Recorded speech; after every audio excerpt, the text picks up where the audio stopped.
What's up guys? In today's video, I'm super excited to show you how you can start building a full stack application that connects directly to CrewAI Enterprise so that you can start using crews to automate your workflows. Let me go ahead and show you exactly what we're going to be building.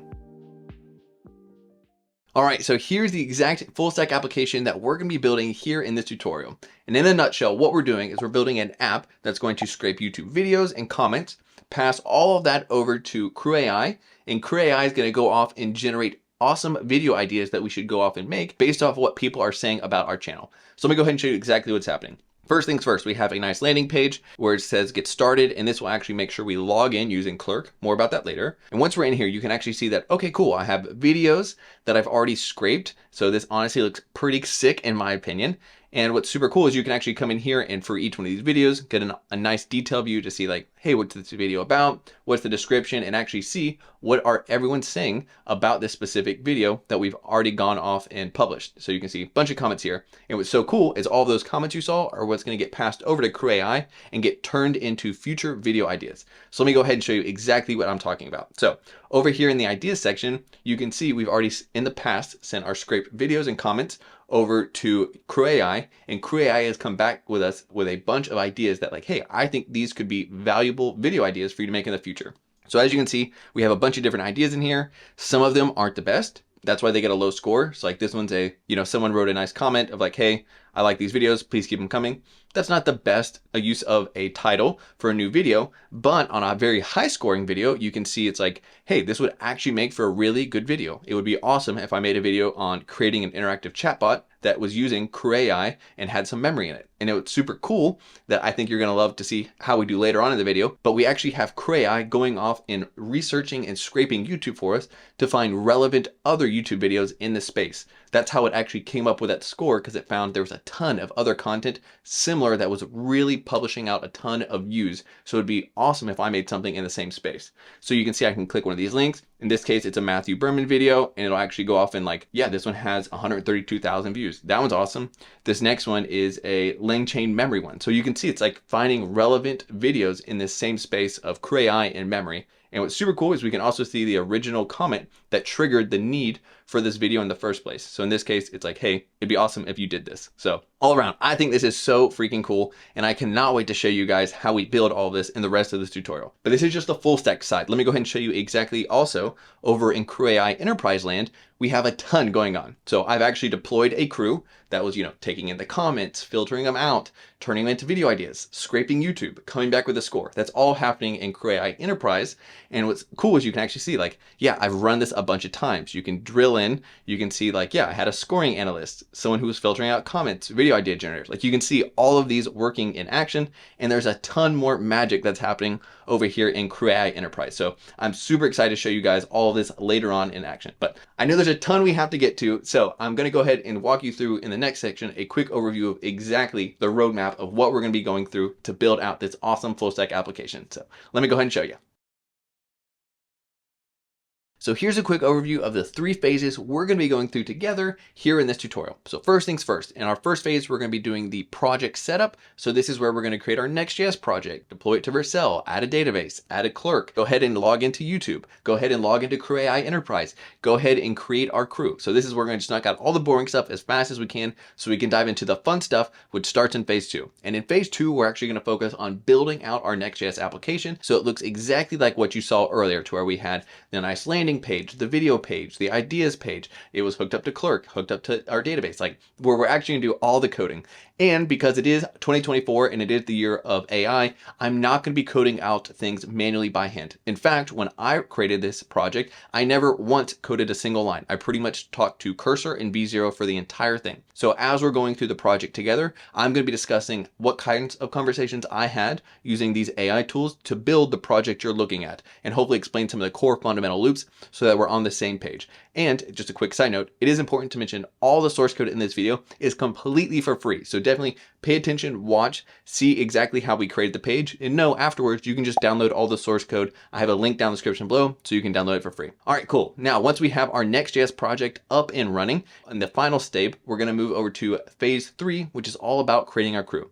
So this is where we're gonna add in our crew that's going to have 4 major tasks, which is gonna be, filtering out comments, creating titles, scraping YouTube, and then generating scores. So you're going to see exactly how we create that crew, build out custom tools, and how we actually deploy it over to CrewAI Enterprise so that we can just merge it nicely with our NextJS application, and then we are golden. So that's a quick 3-phase overview. And let me go ahead and hop in next to one of the most important parts about why learning how to make this type of full stack application is so important in the year of AI. So real quick, if you are interested in doing full stack AI development and you're worried a lot of this might be going over your head, don't worry. I actually just dropped a full stack AI developer course that walks you through exactly how I go about creating full stack applications from scratch. And I have a full course that walks you through exactly how I plan, structure, and build full stack applications from the ground up. As you can see, there's a ton of different modules in here, and I walk you from very beginning to end. So if you want to go deeper into building full stack applications, we've had hundreds of people sign up for this course. They're absolutely loving it so far, and I cannot wait for you guys to try it out yourselves. Additionally, inside of this course, we're focusing on going from our idea to building that full stack application that is, manually generating ideas based on comments. However, I'm launching inside of my AI Developer Accelerator Pro. I have a link down in the description below. I'm actually going to be doing a bunch of mini modules in here for you as well, such as I'll show you exactly how I built the crew from the ground up, how I avoided a lot of the pitfalls that I see a lot of beginner CrewAI developers make. And I also walk you through how to automate this entire process so that you could go off and launch this application and start selling it yourself. So how to add Stripe, how to automate it so that we're sending out weekly reports to creators. So, if you're planning on building this for someone else, it would be so awesome if just every Sunday they got a nice email generated by CrewAI that said, hey, I've noticed these comments popped up. Here's a custom email of these videos that I think you should go off and try and consider to make this week. So all of that's going to be here inside of our full stack AI developer. And you also get access to a bunch of our other previous mini modules. And every month I'm continually adding more and more in here. But enough of that. Let's go ahead and hop back to the rest of the video. All right, guys, so welcome to the project setup. And what we're going to do is just cut up each one of these installation steps and project setup steps in their own mini clip so that you can easily hop through in the timestamps down below to find the exact section that you want to. And we're going to speed through this just so we can hop over to the fun stuff, which is going to be the actual coding and setting up our crew. Okay, so first things first, I have setup instructions for you guys in a README. Once again, this is down in the description below. You can download all the comments and the complete source code if you want. So if you just want to click through and just watch the fun part, feel free to skip ahead. But let's go ahead and start knocking these out one by one. So far, all I have done is I've created a new empty folder that just has this README. The first thing that we're going to do in this part is go ahead and create a new Next.js project. Now, this is super important that you create your project not with latest, but you use 14. The reason why, Next.js just came out with a new version 15. It's just not the most stable right now, and you'll run into a lot of dependency issues. So for the meantime, I'm just sticking with using Next.js 14. Okay, so we're going to go ahead, paste that in, and this will go off and create a new project for us. It'll be called YouTube Idea Generator Next.js. And we're just going to hit yes to get all the defaults in here. So let's skip through, and this will go off and create our new Next.js project. And it is important to note that we're going to be using Next.js, TypeScript, Tailwind. In the next section, you're going to see how we can start adding in Shadcn to manage all of our components. Great. So now that we have Next.js set up, let's go ahead and start working on adding Shadcn.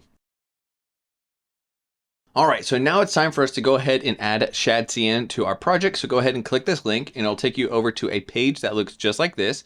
And all we really need to do is run this command right here, which will go ahead and actually create and add all the necessary Shadcn components to our project. So let's go ahead and click copy. We're just going to do npm and we'll hop back over to our project. And we need to make sure that we cd over into our new project.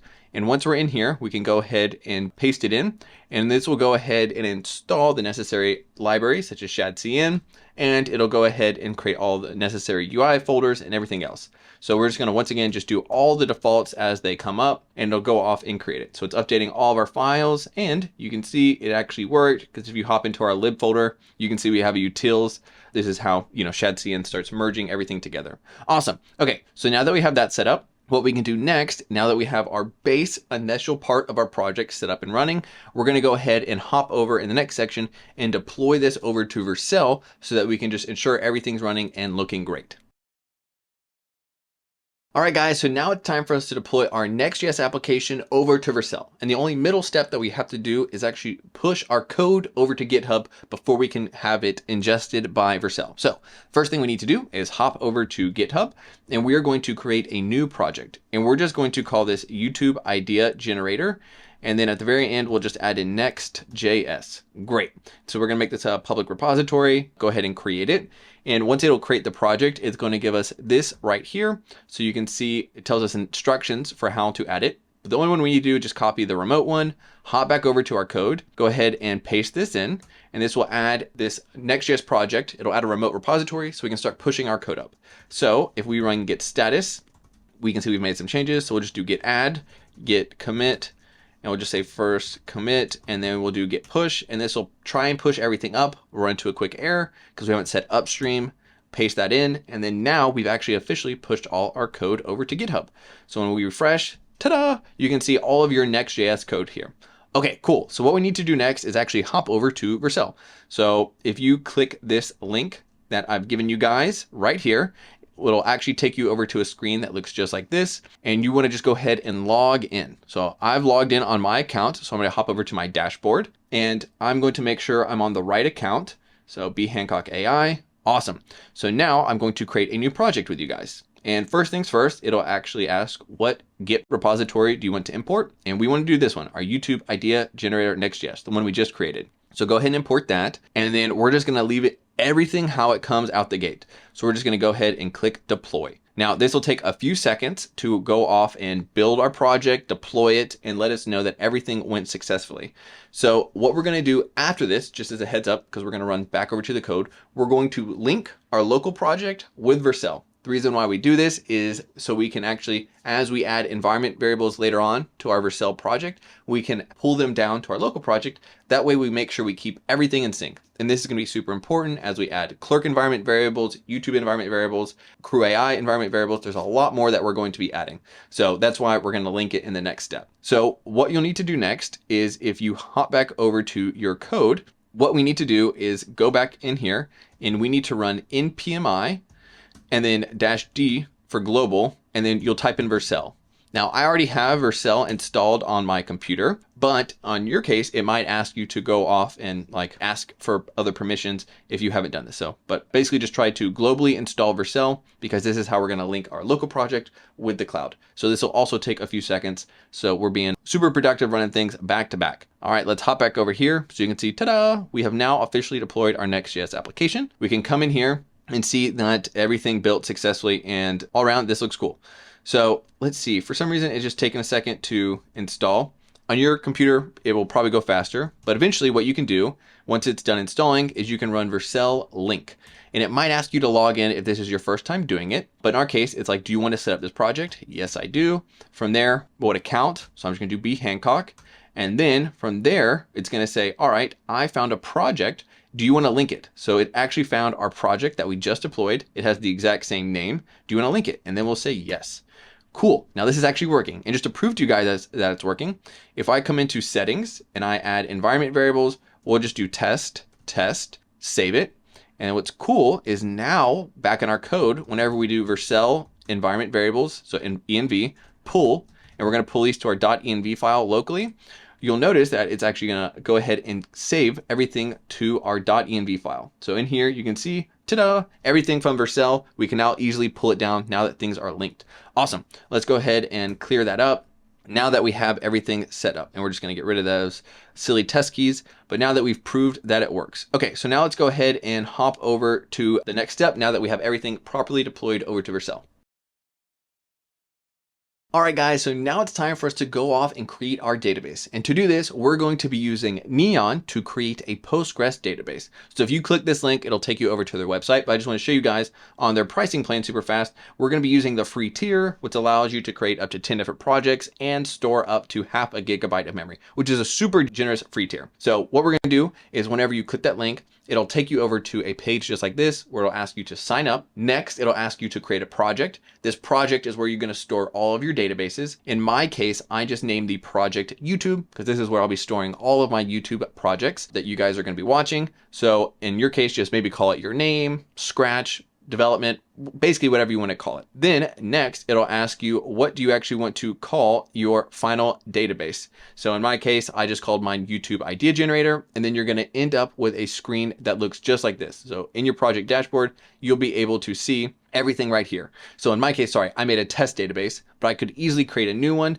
and I'll just make it with you guys real fast. So YouTube Idea Generator, and the owner is me. Perfect. So now we're going to be on the exact same page. So I'm making a new database called YouTube Idea Generator. Now here is where we need to start working together to start capturing these environment variables. So if you click in right here where it says connection string, you want to scroll down and click NextJS. And this will actually show you, sorry, I lied. We want to, NextJS. And the reason why is we want to go ahead and capture this and save it over to Vercel. So if you click hide password, you can start to see this is our password. So in our case, I'm just going to go ahead and copy this whole snippet. And what I'm going to do is I'm actually just going to copy this because I don't want to get the comment. Then we're going to hop back over to Vercel. And what we're going to do is we want to save that inside of our environment variables. So if you go over to your projects, settings, environment variables, we're going to scroll down here and we're just going to paste it in. And what's nice, Vercel automatically splits it up for us. So you can see database URL over here and our actual value, our actual key value pair over here. So now when I save it, you can see, all right, cool, it's saved right here. And if I hop back over to our project and I run that same Vercel environment pull.env again, what it'll do is it'll go pull down that file. So if I go ahead and look at it, you can see, ta-da, I can now see my database URL. Awesome. So we now have officially set up and deployed our cloud database, which is once again using Neon. So now that we have that set up, what we're going to do next is go ahead and hop over to the next step, which we actually already did. So now what we're going to do is hop over to CrewAI Enterprise to go ahead and create your account. So let's go ahead and start working on that now. All right, guys, so now it's time for us to go off and create our CrewAI account. Now, what you can do is in the README, you can click this special link, which will actually just show that like, hey, you came from watching this YouTube video and it'll directly, support me and this channel. So huge appreciation if you do click the link, basically get a referral code. And I really appreciate that. However, if you don't want to, no worries, just go over to crewai.com manually and it'll basically take you to the same place. But if you go ahead and click this link, it'll take you to this page right here. Now, I've already logged in and created an account, so you're not going to see this out the gate. What you'll see is a form that's like, all right, what account do you want to log in? Google. And then from there, it'll take you through, I think, like a very short questionnaire and then just instantly put you in the free plan. And once you're finally logged in, you'll see a screen that looks just like this to where, you can see crews. We'll come back here later once we've built our crew and actually come in here and deploy it. And I'll be going much deeper into actually setting this up later on. But for now, just try to go off and create your CrewAI account. And we're going to come back to it later because we're going to be taking these URLs, these bearer tokens. We're going to be putting all this to work. So, but more on this later on. All right, so now that we have that set up, let's go ahead and hop over to the next step, which is going to be setting up Clerk inside of our application. Okay, so now we're going to work on creating our Clerk account. And just a quick refresher, if you haven't worked with these guys before, what Clerk does is it makes authentication super easy inside of our applications. So whenever you click this link, it'll take you over to this page right here. And what we want to do is click dashboard or sign in if this is your first time. So you're going to sign in, create an account, and then eventually it will take you to a screen that looks just like this to where you can see all of your accounts. In our case, we're going to be working on creating a project together. So we're going to call this create application. And then I'm just going to call this YouTube Idea Generator NextJS. And then we're just going to say that, oh, almost forgot the S. Then we're just going to say that we only want to be able to log in with Google. So now we're going to create that application and then it'll take you to basically some configuration steps that we need to do inside of our project. So we're just going to go through these one by one together. So first things first, we need to install this package in our project. So let's go ahead and click copy and we're going to head back over to our code and we're going to go ahead and paste this in. So this is going to add in Clerk to our project. That'll take a few seconds. The next thing is it's going to ask us to update our keys so that we can, our project will know how to communicate with Clerk. So in our case, we're just going to click copy and then we're going to head back over to Vercel because we want to go ahead and add these environment variables. Basically, we want to have a server first approach to where we always save things to the cloud first. So we're back over in Vercel, settings, environment variables. We're going to paste in those keys. So you can now see our public key right here and our Clerk secret key right here. So we're going to go ahead and save those. Awesome. Things look great. So if we hop back over to Next.js, you can see we finished doing that. And if we type in Vercel env pull.env, once again, we're going to pull down those new keys and you can see they're popping up right here. Okay, cool. We are cruising through this setup, guys. Now, after we have added our environment variables, it's then going to ask us just to do a few extra file setups, and we need to do these. So first, we need to create a middleware. So we're going to just copy this file right here, hop back over to our code. In the root directory, we want to create a new file. So just right click on your project and then just call this middleware.ts. We're going to paste this in, and later on you'll see basically this middleware will just block unauthenticated requests. So in our case, we want to have people must be logged in order to go to the video and ideas page, and this will force them. So you'll see this will force them to log in. So we'll get this set up later. Okay, now the final thing that we need to do together is, because we're doing the app router setup inside of Next.js, we need to wrap everything in a Clerk provider. So if we hop back over to our root layout.tsx file, so layout, if we come down here and we wrap everything in a provider, just like it told us to, this will make sure that we have access to authentication throughout our entire application. So now I can import this from Clerk and things are cruising, guys. Looking good. So then, yeah, everything should be running on that end. And then the final thing that we're going to do is go off next and start working on adding in our YouTube API keys. So let's go ahead and I'll walk you through this next. All right, guys, so we are in the home stretch when it comes to setting up our project, and the only thing left is to make sure that we have our YouTube API keys in our project. Now, when you go ahead, and just a quick update why we're doing this, it's because we are going to be scraping YouTube videos and YouTube comments. And in order to do that, we need to be compliant and work directly with Google's API. So whenever you click this link, it'll actually take you over to the Google Cloud Console that you can see right here. Now, it's super important to note, whenever you get brought over to this page, if you haven't ever created an account before, it's going to ask you to create an account. Don't worry, everything, once again, completely free, but there's a few important things that we need to do. First, once you finally log in, we need to create a project together. So in our case, we're going to do this together. So we're going to call this our YouTube idea generator Next.js. Awesome. And what we're going to do next, oh, you might have to create an organization. Just call it your name is what I would do. So now we're going to create our project, and this will probably take, I think, up to 1 to 3 minutes to go off and create. So we're just going to go ahead and come in here, actually zoom out so I can show you guys. So we're going to try to hop over to this project, but I don't think it will be fully deployed yet, but we're going to try to continue with the next steps. So what are the next steps? So once we've signed in, we're going to create an account. Then we're going to head over to API services.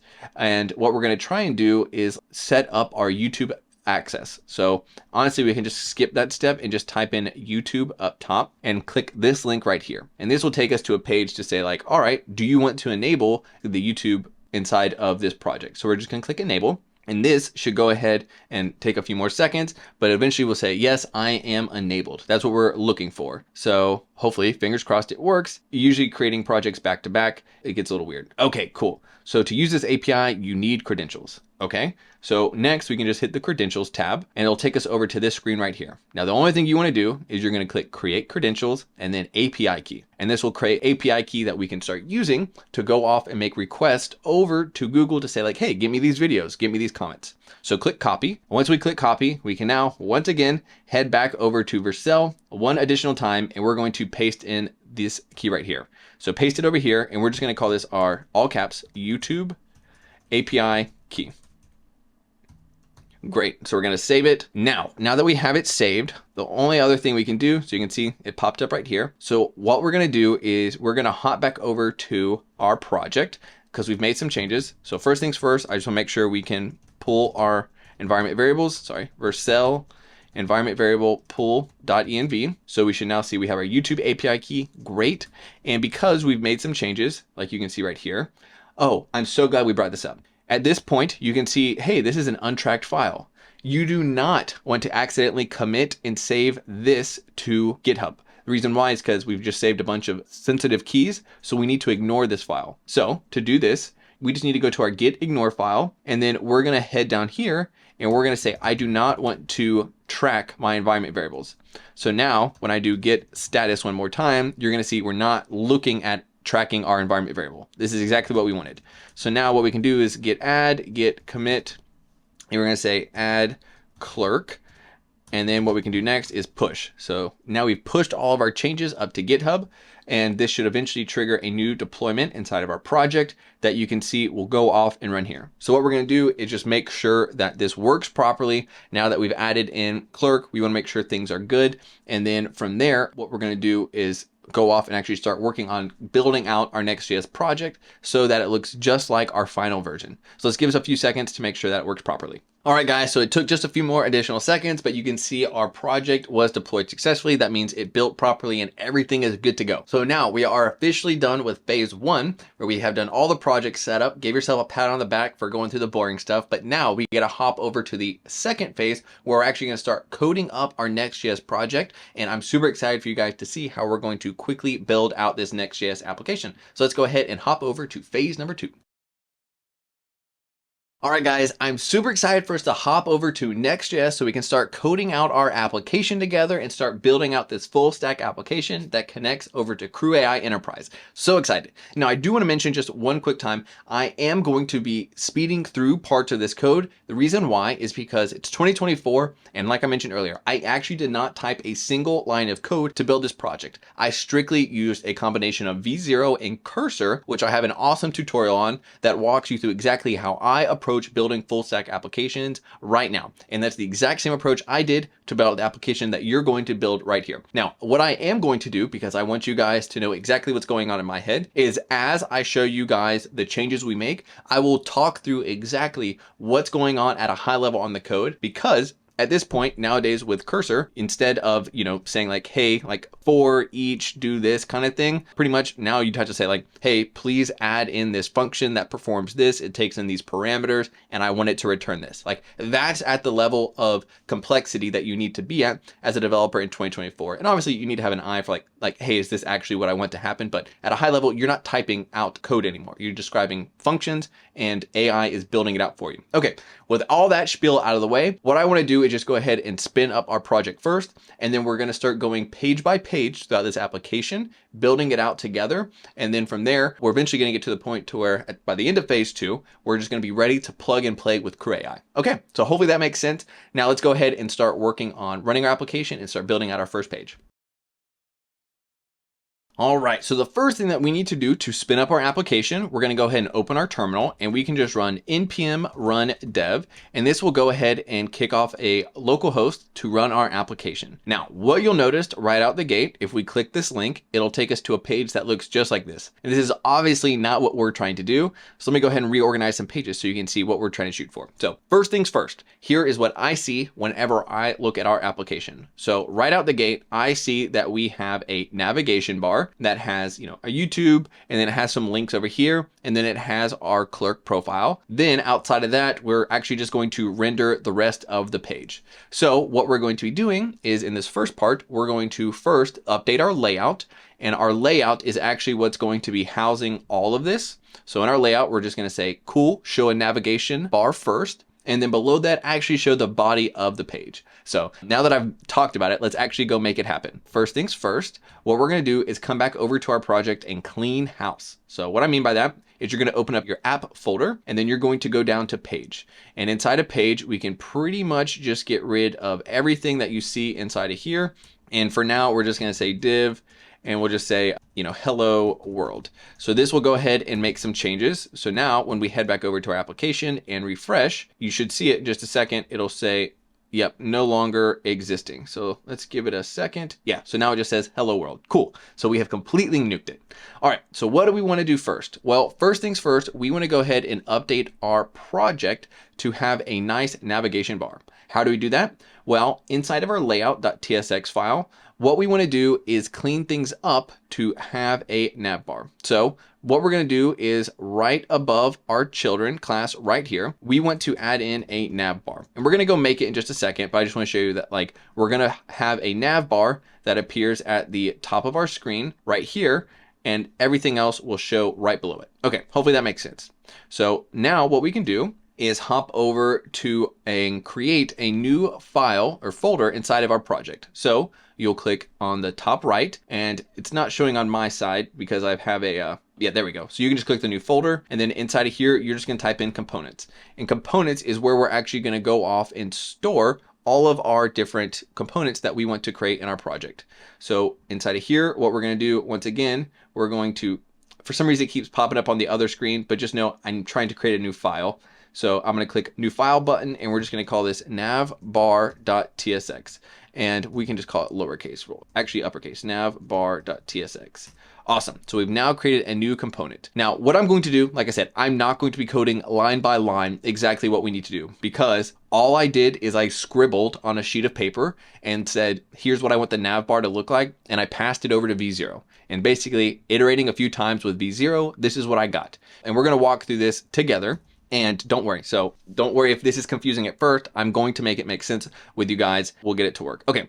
So what are we doing? Well, all we're trying to do is create that nav bar that's appearing at the top of our screen. On the left, we want our logo, and on the right, we want our links and our authentication. That's all we're shooting for. So how do we make that happen? Well, in our case, the first thing we need to do, we're going to first knock out the red squigglies, is we want to add in a new, go ahead and install a new component that's going to be a Shadcn component. So what we want to do is we want to make sure we change directory over to our YouTube iGenerator NextJS project. So cd YouTube.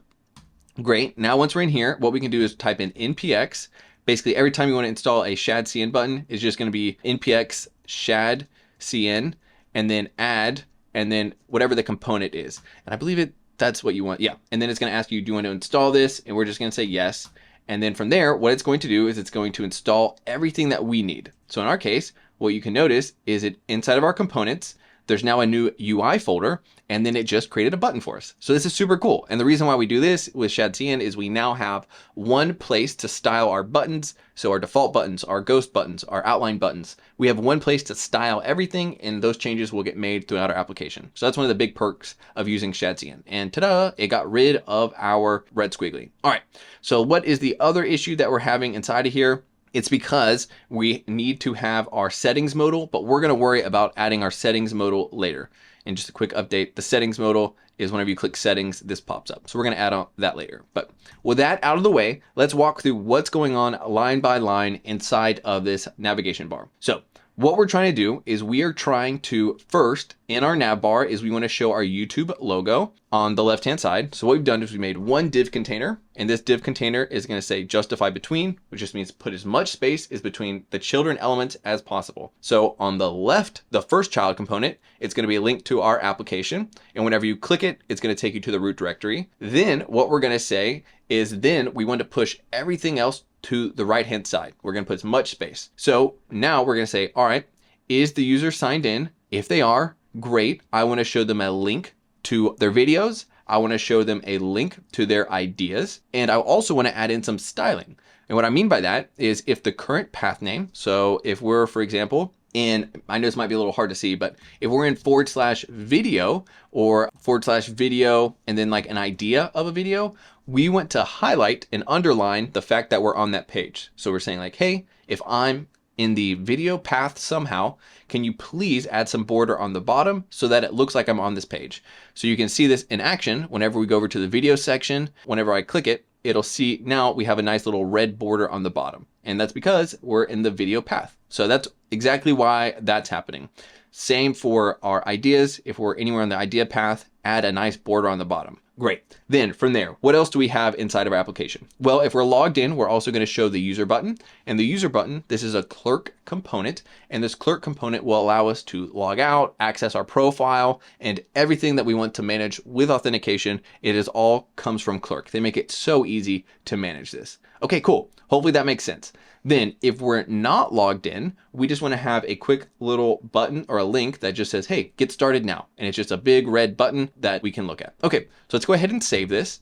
And let's hop back over to our layout and let's try importing this. So let's add from navbar. And what I'm also going to do is just make a few additional changes to our navbar so that it actually just looks a little nicer. So when it comes to our body, we don't want all these random fonts. There's actually just too many fonts. So I'll show you what we need to do next.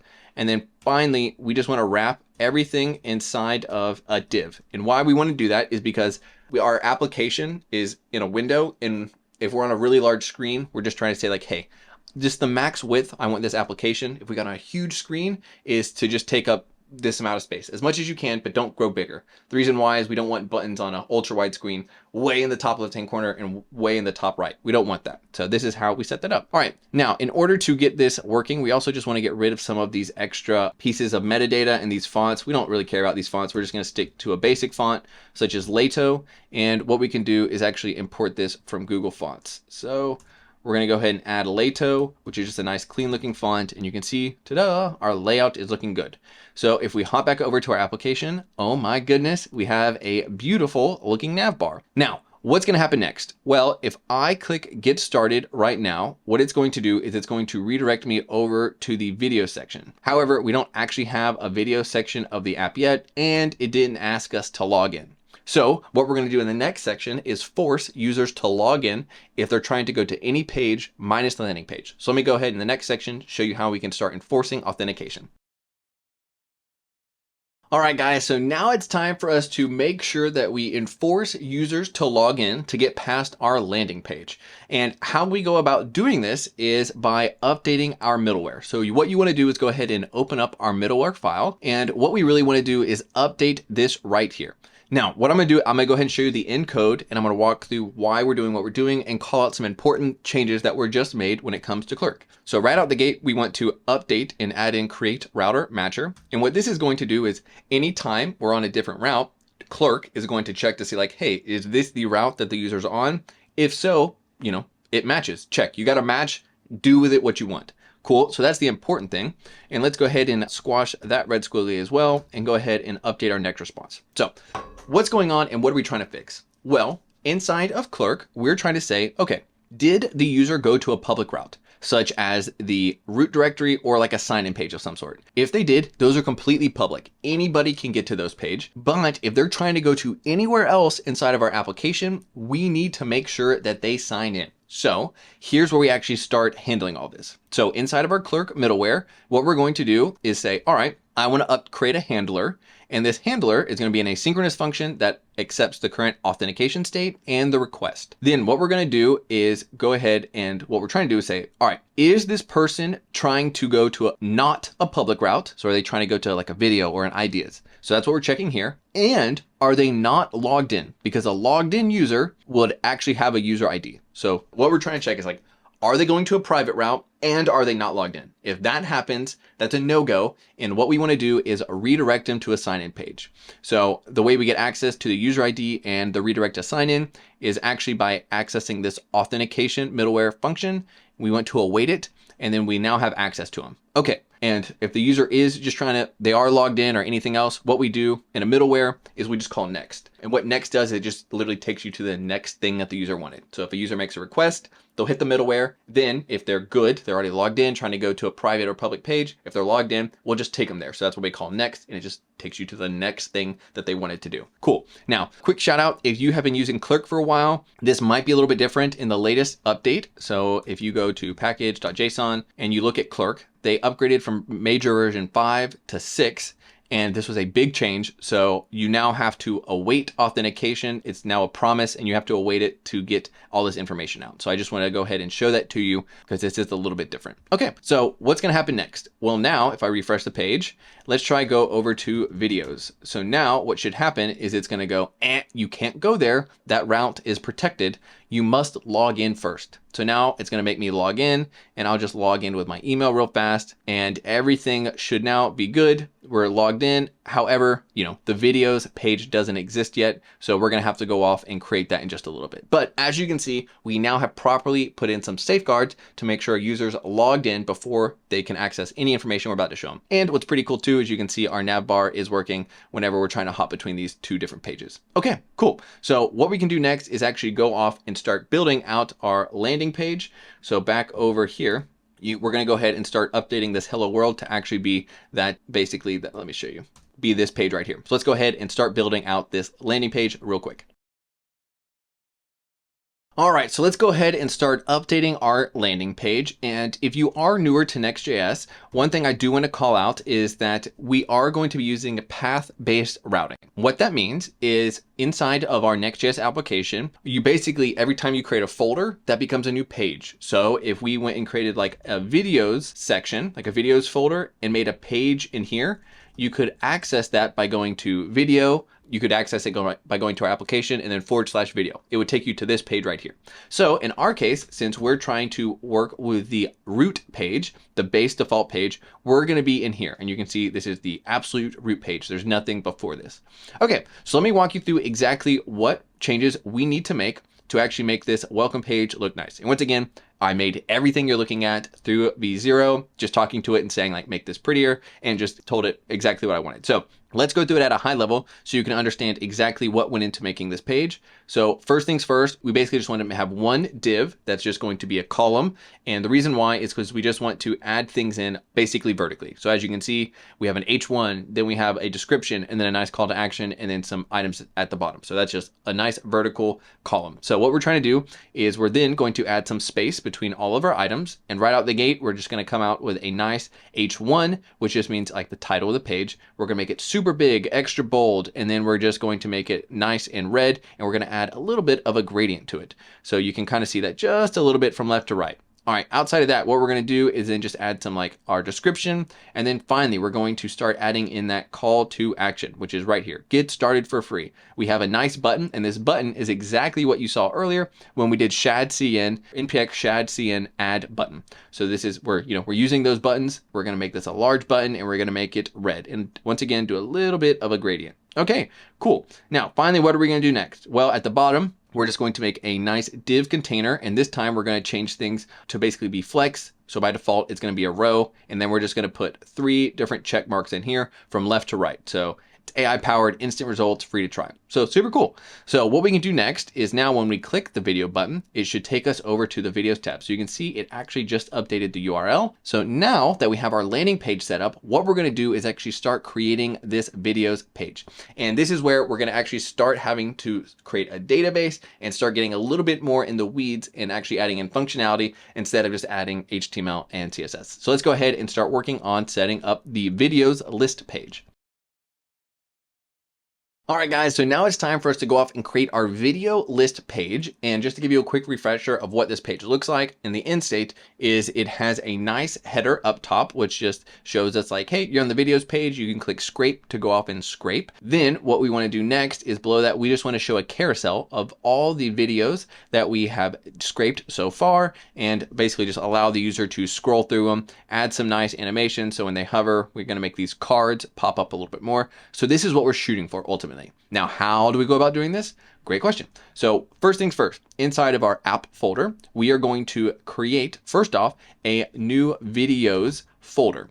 This videos folder will now have inside of it a new page. So this page.tsx is where we're going to create a server component. The server component, we're going to be able to directly call basically a server action to go off and get me all the existing scraped videos. So this is how we're going to make a call to get all scraped videos. So let me show you exactly what this looks like. And I think you guys are going to see how in just a few seconds we're going to need to start actually using our database. So let me walk you through what the heck is going on. First things first, let's focus here. We're just creating a super simple page, and this is a server-side page because you can see what we're doing is like we're awaiting this is gonna be a synchronous page. It's a server-side page, and what we can do is while we're waiting to load the page, we're first just gonna go off and get all the videos for a current user. So this is exactly where in just a second, we're gonna need to go off and make a new file. That's where we can start making queries to our database. From there, once we do have all of our videos, what we're going to do is go off and pass everything into a component called a video list. And the video list is where we're going to have this nice header and show all of our videos in just a second. So first things first, what we want to do is we're going to go off and create our new database. That's the immediate thing we need to do. So just for temporarily, what we're going to do is just leave all this here. And now we're going to hop over and start using our Neon Postgres database. And we're going to go ahead and start working with a ORM called Drizzle, which just makes it super easy to go from Postgres over to Typescript, because that's what we're using inside this application. So let's go ahead and hop over to setting up our database, and then we're going to come back to getting this working. All right, so now it's time for us to go off and set up and connect our project over to our Neon Postgres database. So let me walk you through exactly what we need to do. So first things first, if we hop over to Neon, so I have a link down in the description below if you want to check out this link, but basically just look up Neon NextJS connection, and then it's going to walk us through exactly what we need to do to set up and connect these two. So first things first, it wants us to go off and install this package right here. So we're going to come down here and we're going to paste in npmi Postgres. That's the first one you want to run. And then I also usually install this one as well. Can't remember if it's fully needed, but I'm just gonna go ahead and add it. We'll double check later on. Cool, so we added both of those.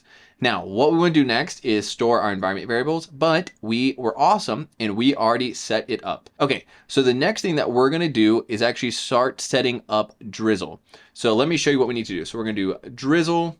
I actually have a link for you guys. Sorry, 1 second, but let me walk you through exactly what we're going to go set up. So yeah, so here's exactly what I want to show you. We now need to add in Drizzle, and Drizzle is how we were going to go off and connect our local database, our local app to Neon Postgres database, and it does all the mapping between Postgres and Typescript. So let's walk through adding these commands super fast. So we can go ahead and copy these, hop back over to our app, install these two packages really fast. So Drizzle, object relational mapping, and the other one is Drizzle kit. So you can notice this one has a -d. -d means it's going to install it as a developer tool so that we can actually call Drizzle kit later on to open up our database so we can browse and push changes to our schema. Awesome. So let's go off. We already installed that one. Let's also install .env. So just a lot of installing really quickly. Now we're finally at the stage where we can start basically setting up our connection between and standing up our database. Okay, so here's what we're going to do. We're going to basically copy what they're doing, but with a slight twist. So the way I like to do this is I like to create a new server folder. So we're just going to call this server. Then inside of server, we're going to create a new folder called DB. And DB is where we're going to store everything when it relates to our database, such as our schema and our Drizzle configuration, which kind of just merges like, yeah, we're using Neon and we want this schema. And it merges it all together. So first things first, we need to create our Drizzle TS file, just like they suggested right here. So we're going to go ahead and copy this over. We're going to paste it. And then in our case, we actually have to make the file real fast. So I'm just going to call this drizzle.ts. Then we're going to paste in our code right here. And we just need to make a few changes. So the first one is, actually, do we need to make changes? So our config looks good. Drizzle looks good. We have our configuration pointing at our .env. Our .env has access to our database URL. So life is looking good. And now we have access to Drizzle. Okay, cool. So that looks great. Then what else do they want us to do? Well, to start, we're just going to create a simple to-do schema. So inside of our DB, we're going to make a new file and we're going to call it schema.ts. And we're just going to go ahead and paste in this example table. Now I'm going to show you how we can get this table up and running. Once this table's up and running and you can see how it works, we're then going to come back in and add in our videos table that we actually need. Because remember, we're trying to work on the video list page. That's all we're trying to work on. So let's go ahead and get this working. First things first, we now have a new schema. So what we can do is actually go ahead and start pushing these changes to our Neon database. So what you can do is we now have access to Drizzle kit. If you remember back over here, whenever we were working on our package.json, we added Drizzle kit as a developer dependency. So now we can do stuff like this. So I can run Drizzle kit. In our case, push is the first thing we want to run. And this will go off and actually push our schema changes to our database. But there is one additional file that we need to add, and it's called Drizzle. It called it out for us real fast. It's the drizzle config.json file. So copy that, open up your file explorer one more time, and we're going to add this in at the root directory. Now, what we need to do is add this in, and I believe they talk about creating it somewhere. Let's see, drizzle config. Yeah, it's down here. It should have been higher up. I'm surprised they didn't have us do that higher up. So yeah, we're just going to copy this over and we're going to make some changes to it. So drizzle config. Oh, they want us to do this a TS file. We can happily do that. Drizzle config.ts. Awesome. So now things are working. All right. So let's walk through making changes to get this working with our specific project setup. So first things first, we have the proper config. Like we're going to import config. We're importing Drizzle kit. We now are going to push and point to our .environment variable file. That looks great. Now, where is our schema? Well, in our case, our schema is in our root directory inside server db schema. So in our case, we need to do root directory server db schema. That's the most important one. Outside of that, everything else looks great. We are using Postgres as our SQL database, and then everything else looks awesome. So now that we have this set up, we should be able to run and push our schema changes. So ta-da! We now have officially updated our database to have a table for a to-do. So you can see we're going to have a to-do table, and I'll walk you through what the schema actually means in a little bit, but right now I just want to show you it's working. So now we can run a command like this. We'll do npx drizzle kit, and then we'll do studio. And then what this is going to do is allow us to go look at our database. So you can see now, if I zoom in just a little bit, you can see we now have a to-do table, and it has an ID, a text field, and a done status. And that's exactly what we had set up right here. So you can kind of see how we just started to create and set up our connections to where now we have a database that we can start working with and we can start saving data to. But before we can do that, we actually need to get it set up and working for our videos. So in our case, what we're trying to do is go ahead and make a videos table. So let me go ahead and show you how we can do this super fast, because we're going to import 3 major files. And I know I'm going a little bit fast, and I do apologize for that. I do just want to kind of like get to the end part where we're working with CrewAI, and this would be 6 hours if I went slow. In addition to that, just another call out, I do have that Fullstack AI course where I teach you how to build a marketing automation platform, and in that I go super deep into everything we're talking about. So if you're like, what the heck is Postgres? What do all these database tables mean? Don't worry, I dive deep into that, and I'll have a link to the course down below. And I do have some actual free modules that you can watch as well before, if you don't want to purchase this course, you can at least kind of see exactly the style of how I'll be teaching. But all right, so first things first, let's go ahead and import all of these missing types for our schema. So let's go ahead, and then after I import everything, I'll then run you through exactly what's going on. Okay, so what are we trying to do? We are trying to update our database to have 3 new different types of, basically 3 new different types of tables. So let me walk you through them. The first and the most important is going to be the video table. Now the video table is going to, each video entry is going to have its own ID. And what we're going to do is we need to save the user ID. So who downloaded this video? We need to store the raw video ID that we get from YouTube. And then the rest of this is just going to be a bunch of metadata about the YouTube video that we're going to scrape later on. So we need to pull down the title, description, when was it published? What is the thumbnail URL? So that way we can show it in our application. What channel did this come from? Channel title. How many views did this get? Like count, everything that we need to know about the video, we need to start saving it to our database. If any of this is confusing, always feel free to add and just open up Cursor and say, please explain this to me. I always say, explain it to me like I'm 5 if I don't really understand something, and then I add complexity from there. Okay, cool. Now, what else are we going to do? Well, the second thing, we're just going to add in a few extra pieces of information. The next one is specifically going to be the YouTube channel. So we have to figure out in a second, well, we want to figure out what channel we want to scrape to figure out where, in order to find videos come from someone's channel. So we need to figure out and go ahead and save a YouTube channel. And this one's pretty straightforward, because all we do is just say, all right, well, Brandon, the logged in user, I have his user ID, and it looks like Brandon is trying to save the name of this channel. So bhancock_AI. And then we're going to go scrape. Whenever we go and scrape that channel and find its actual channel ID, we'll save it. And then from there, in the future, every time we just click scrape, it'll be like, oh, you have these 3 YouTube channels saved. I'm going to go ahead and pull down all the videos. You'll see this more in action later on. I just want to show you that we're creating the table. Finally, what we want to do next is have video comments. So a video comment is actually going to be connected to 2 things. So a video comment belongs to a video. So that's why we have this ID here. And if you remember, in our end state of our application, we actually have it so that whenever you click on a video, you can see all the comments related to that video. And that's how we're doing it, through this relationship right here. Outside of that, we just want to once again show all the metadata for this comment. And then finally, we'll talk more about this later on, but we want to check if a comment's used. And what I mean by that is we want to check to see if we've used a comment to actually go off for the idea generation process, because it would be super boring if every time we created ideas, we just recreated it on the same 100 comments. We actually, if we've used comments, we don't want to use them again to generate new ideas. So that's why we're adding this, and you'll see it in action later on. All right, the final thing that we want to do is add some relationships into our database. So define relationships. And specifically, we just want to add in 2 major relationships for now. So let me go ahead and import these real fast so you can see this in action. Great. So what we're doing is we're saying, okay, I want to define the relationship from the video to the video comment, and I want to describe the relationship between the video comment to the video. So it's a two-way relationship.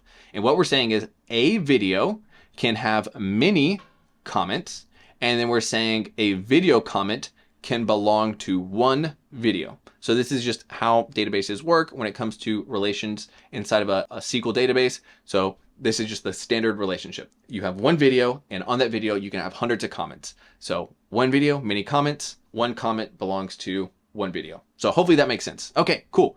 So now that we have set this up, what we can do is actually go off and push our changes once again, and I can show you them in action. So now if we do push, and we're just going to go ahead, it's going to ask you, do you want to create a table or rename it? We actually just went to, in our case, create a table, and we're just going to drop that old one. So yeah, create a table and create a table. Cool. So now it's up and running. So now if we hop back over to Studio and go look at it, what we'll notice now is you'll see, let me zoom in for you guys. Ta-da! You can now see we have our new tables in here. Awesome. We've made a ton of progress. So now what we can do is actually start working on making calls and start saving data and like working with these different fields. And the final thing I do just want to show that I think you find pretty cool is when it actually comes to these different schemas, what we can do is inside of our application, we can start using these different types. So if I hover over, like if I get the type of our video table, you can see I can now be like, oh, a video table has an ID, a user ID. Like we basically have mapped from SQL Postgres land over to TypeScript land. And this is how we're going to be able to share types throughout our entire application. All right, so I know that was a ton of information when it comes to setting up our database. If you have questions, per usual, please drop a comment down below, or I have that free Skool community with weekly free coaching calls. Definitely hop over there and happy to help if anything got you stuck. But with all of that out of the way, let's go ahead and hop back over to setting up our video list page. Now that we have our database set up, we can actually start, maybe put a dummy video in there of some sort and actually see everything in action. So let's go ahead and hop back over to setting up our video list. All right, so now that we went ahead and actually created all of our tables, we are now cooking. And now we can actually start working on creating our queries, which is going to go off, and it's going to be a server-side action that's going to go off and query our database to find all videos generated for that specific user. And then we're going to go off and create our next video list component. Okay, so let's go ahead and actually start working with the servers function so you can actually start to see how we can start working with our database. Okay, so what we're going to do is inside of our server folder, you're going to go ahead and create a new file in here. And we're just going to call this our queries.ts file. And I like to think of this as just a generic file where I just want to do basically just some general server actions. And it's super important when creating this file that you say use server. This means that this code will only run on the server, which is important because obviously we're trying to grab information from our database and we do not want to be doing that from our client. We want to be doing that in the server. So now what we can do is start importing some of those schemas that we just created a second ago. And then we can go ahead and start importing Clerk. And then what we can do is start working on importing our database from Drizzle.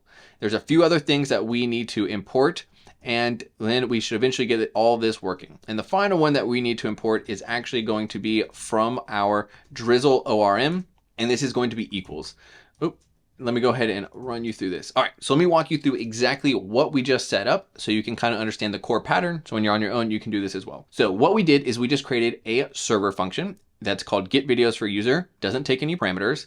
And what it's going to do is it's first going to use Clerk to figure out who's the current user that's logged in. If they're not logged in, we're going to throw an error. The reason why is there's no reason that anyone should be calling this function that's not logged in. So if this ever happens, something desperately went wrong and we need to flag it. Now, if things did go successful, what we want to do next is actually start making a query, and we're going to be using Drizzle. So here's how you can start making queries inside of Drizzle. So we're going to say, all right, I want to use my Drizzle database, and I want to select from the videos table where the user ID, where our current user ID matches the user ID on the videos table. So just to show you, once again, back in our videos table, we had a user ID. So we're just trying to say like, hey, I want to fetch all videos that belong to me. And the way I'm going to do that is by just doing a quick query and just check to see where these are equal, and I'm just going to return them back. Now, it is important to notice that this is a promise. So we need to await it on the front end, which is exactly what we did. So now you can see if we were to log this with a console.log, and we were to log videos, later on, you'll see that we can actually see all of our videos right here. Okay, pretty cool, pretty cool. So now what we can do is go ahead and try importing this. So we're going to add that from queries. Now, the only other function that we're missing is actually a new component. So we need to go off and create our video list component. So let me go ahead and do new file, and then we'll do video list.tsx. Let's go ahead and import that. And I'm going to go ahead and show you what this file looks like because it is huge. I'm going to walk you through some of the changes that we need to make to get this to work. Okay, so this one's a little bit beefier, but don't worry, I'm going to walk you through this step by step. And we actually need to make some additional installations as well. So first things first, let's actually go ahead and start breaking each one of these inputs down line by line. So the first one is we need to install this dependency. So what we can do is open up our terminal. Let's go ahead and just so we don't interrupt anything else. So we're going to cd into our project. Then we're going to do npmi, and we're going to go ahead and install this date function. Great. Now that looks good. So that issue should go away. Next, what we're going to do is in a little bit, we need to add in a new server action that's going to go off and scrape YouTube videos on our behalf. And we're going to work on that in the very next section. Else, we also need to go ahead and start working on a new file called basically working in our libs file to go off and create a new format count function. So let's go ahead and knock that out super fast. So inside of our lib folder, there's a utils file, and we want to go ahead and add in a function called format count. What this will do is just if a video has, 100,000 views, we just want to show 100K basically. So this is how we're going to go ahead and do that. Else it's just, it's just going to look disgusting and there's way too many numbers to be meaningful. Cool. So now that's working. Now the other thing that we need to do is start adding in use toast, and really just we need to start adding in toast from Shadcn. So the way we can do this is if you go over to Shadcn toast, it'll go ahead and give you the exact instruction you need to follow to import this. So if you come down here, you can see right here, npx Shadcn, use the latest and add a toast. So if we come back and install this once again, you kind of see it's just a lot of dependencies. Thankfully, we're getting to just add in these libraries instead of creating them all from scratch. So what's cool is this actually created a bunch of different files. So it created a hook, and then it created two different elements for us. The first one is going to be the component that we're trying to load, like, hey, pop up this toast icon in the bottom right. And you can actually see this in action over here. So if I click this, it's going to pop up that toast right there. So let me just show you again, click it, boom, it pops up. So that's what we're working on. So now that we added in that toast, we actually need to hop back to the layout. And the reason why is because we at the root level need to add in the ability for that toast to pop up. So right below our child, what we're going to do is add in the toaster. And this toaster is basically just, it's always listening, and it's at the root level. So it's always listening for any time the like emit toast event happens. And whenever it goes, oh, a toast has been requested to be shown, I'm going to show it. So once again, we're going to import that, and that's going to come from that library that was just installed right here, our UI toaster. All right, cool. So now we're putting everything to work. All right, now let's keep cruising along. So I'm going to pause on adding in scrape YouTube videos for a minute because we need to work on that in just a little bit. So for now, we're just going to set that, and we're going to add a to do, come back later. All right, so we can actually just comment all of this out. So we'll come back and add all this in just a little bit. Okay, so what have we just done? Well, we created a new component, and what this whole component is going to do is it's going to allow us to go off and click a button that's going to go scrape YouTube, and that's going to call a server action that's going to go off and perform all the scraping logic, which you'll see in literally the next section. And then what it's going to do is just pop up a toast saying, hey dude, everything went great. I scraped all the information you asked me to. If not, we're going to throw up an error saying, hey, this went wrong. For whatever reason, the person didn't have a channel clicked. We're going to throw a special error for that. And we're just going to make sure the user knows what went wrong in the action they need to take. All right. Outside of that, what else do we want to do? Well, there's two different states that can happen. So let's actually go ahead and hop back over so you can see what the final version of this application looks like for videos. So there's two different states that can happen. The first one is when there are no videos set for this current user. So let me actually go ahead and show you, because I think we have this up and running, and localhost 3000. So it might already be running because we have our code set up. So whenever we do not have videos, no, it's not yet. I'll show you. We'll get it working in a second. But whenever we don't have any videos, we just want to say, hey, you don't have any videos yet. Here's the next action you need to take in order to go off and scrape videos. So we're basically just going to, prompt them to scrape a video. Otherwise, if they already have a bunch of existing videos, what we're going to do is go ahead and show that top nav bar that you saw over here. And then what we're going to do is just show a grid of all of their different videos that they have. So you can see, all right, I want to go ahead and make a grid that has 3 columns with a gap in between each item. And for each video that we've scraped, I just want to go ahead and show it. Every time you click on a video, it should redirect you over to a video detail page, which we'll work on later. And then from there, what it should do is we're going to add in some animations. So whenever you hover, you can see that we improve the scale. So that's how we get that nice little animation right there. And that's pretty much what we're doing. And all we're doing is just when it comes to loading that image and that text, we're just pulling all that information out from our video table. So it's a great reason we saved it, because now we can start accessing all this information to load URLs and to load video titles. All around pretty cool. Now, what else do we want to do? Yeah, I think everything else looks pretty straightforward. So let's hop back over to our video page. And for whatever reason, it wasn't happy with importing our component. So now we're going to update our import.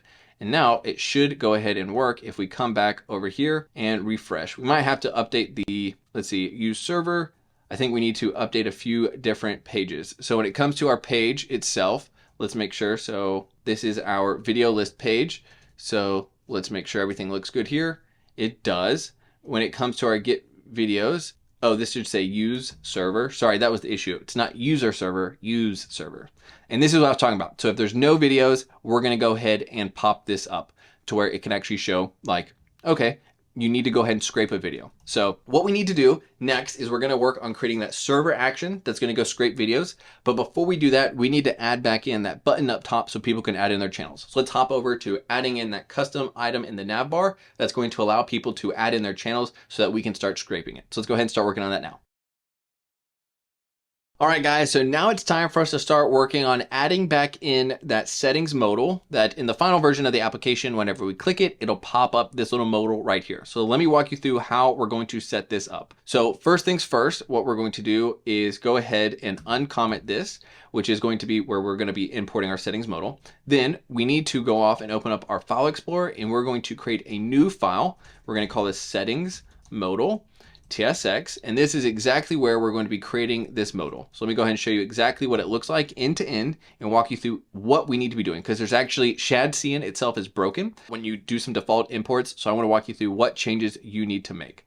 So we have a ton of changes to make. So first things first, I want to go ahead and add in all of the installs that we need to fix. Then we'll work on adding in our server actions. Okay, so what do we need to do? First things first, we need to do npx shadcn add dialog. That's gonna be the first component. The next one's gonna be input. So next we need to do add input. Then we need to do add in scroll area. So the final one is scroll area. And this should go off and add in all the missing different dependencies from the UI side. Great. So now we are good. The next thing we need to do is update our queries, and we need to get channels for our specific users. So if we hop back over to our queries function that we just worked on just a second ago, we now need to start working on adding in that next one, which is get all the channels that the user has currently actively added. So we can just come down here, and this time, I'm hoping you're starting to see the pattern, like they're basically the same thing for these get calls. So what we're doing is like get the current user. If they exist, then I want you to select YouTube channels from the database where the user ID matches the user ID for that specific saved entry. So we need to go ahead and import that table. Life is good. Great. So give yourself a pat on the back. We are now done with queries. Then if we hop back over here, we probably need to go ahead and update this import right here. And we'll say get channels for users, add server DB queries. Oh, I realized why we're running into these issues. I imported queries in the wrong folder. Super sorry about that, guys. Queries is not supposed to go in database. It's just supposed to go in regular server. So hopefully that will change things back. So we need to fix that queries. Super sorry about that, guys, but that is important for us to fix. And we'll go off and address that later on. I think it was other in the inside of the video list. Let's just make sure that that is working still. And that looks good. And then our video page, yeah, we need to fix this. Okay, cool. All right, now we're back to a good working spot. So what are we trying to do? Well, the next one, now that we've got the first query knocked out where we're getting, all the channels for the specific users, now we need to work on adding in a new mutation that's going to allow us to add channels for the specific user. So inside of our server folder, we're going to click new file and we're going to call this mutations.ts. Now inside of here, we're just going to create two different files. So 1 second, let me get this back up for you guys. Great, so the first one is going to be our add channel for user. So if you come back over here, you can see we need to make these two functions right here, add and remove. So super straightforward. When it comes to adding, it's going to look very similar, except we're just going to have to add in, instead of fetching, we're going to be doing insert. So let's go ahead and import all the missing dependencies one more time. And from here, like I said, we've kind of set ourselves up for success by creating our database and our schema, because now we can just import everywhere. But let me walk you through exactly what we're doing here. First things first, in our function, we're saying you need to take in the name of the channel. Then what I want to do is check to make sure that this user is logged in. And then if they are, all we need to do is make a call to our database to insert to the YouTube channels table. And we'll check it out one more time so you can see it. So if we go to YouTube channels, yeah, this table right here, we're trying to insert the name and our current user ID. That's all we're trying to do for right now. So that's all we got to do. And then we want to return the newly inserted channel. And what's interesting is you might be like, why are we putting things in a square bracket? Well, it's because returning by default is going to return a list of different items. And all we want to do is, because we know we're only inserting one channel, so we're just going to get back the specific channel. So that's why we're destructuring that array. Cool. Hopefully that makes sense. Now what we want to do is work on adding in the second function, which is going to be going off and deleting any channels. So in this one, it's going to be pretty similar.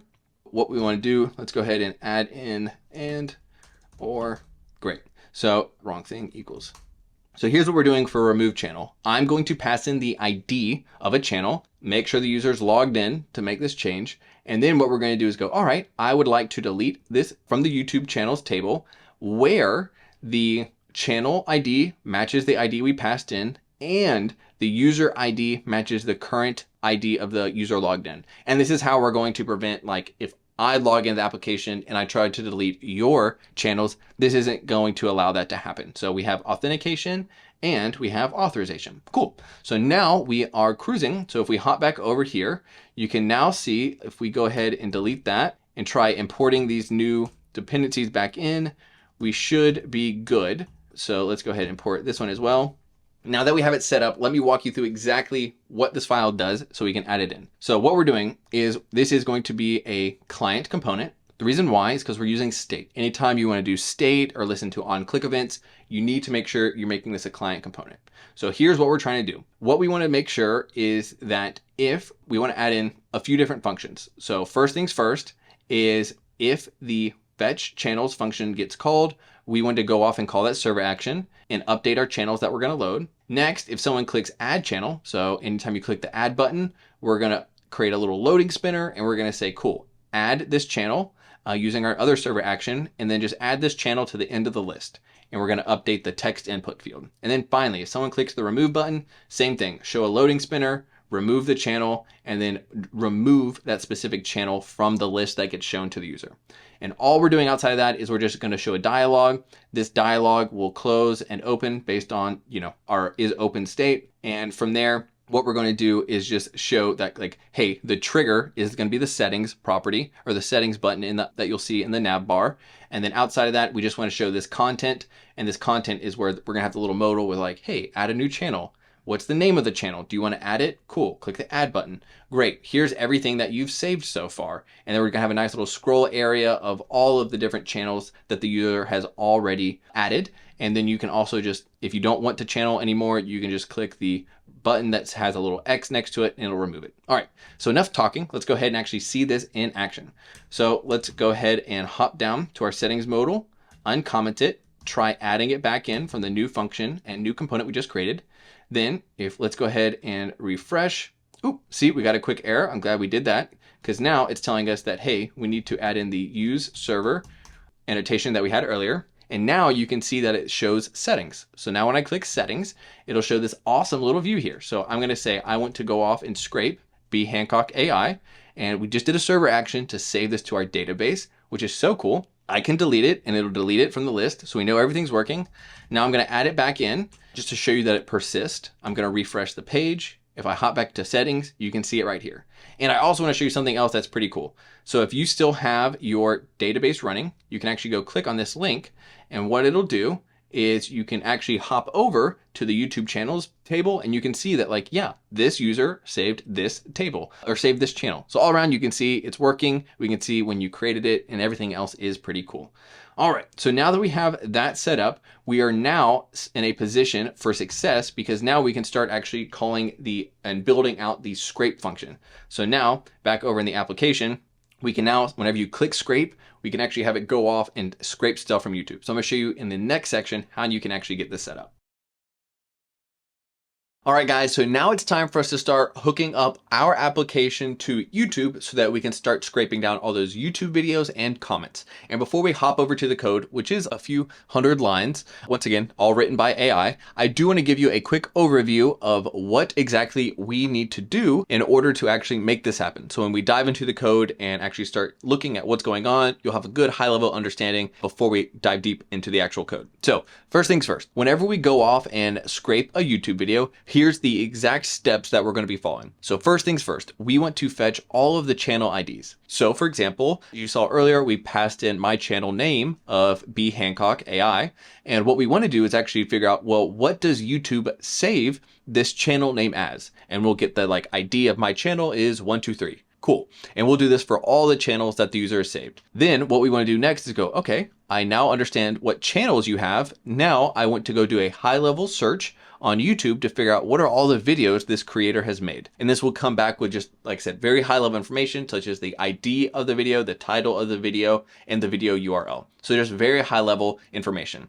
Then what we're going to do is make a follow-on request up to YouTube to say, all right, thanks for the high-level information. I want to go deeper on each one of these videos and get the actual details, such as the view count, like count, and other information. So that's why we're going to make a follow-up request. Once we have all of that, life's great. We're going to go ahead and save that over to our database. Then what we're going to do is make two final actions. The first one is, okay, we now know all the videos that these creators have made on their channels. I'm now going to go off and fetch the latest 50 or latest 100 comments on all of these different YouTube channels for all these YouTube videos specifically, so that we can once again save them to the database. And once we have all this information saved to our database, we'll be able to start accessing it and viewing it on our web application. All right, so hopefully that makes sense. And now that we've talked about this at a high level, let's go ahead and hop over to the code and actually start implementing this out together so you can actually see what's going on and how it all works together. All right, so first things first, what we're going to do is over in our server file, we're going to create a new file. And instead of queries and mutations, we're just going to call this one YouTube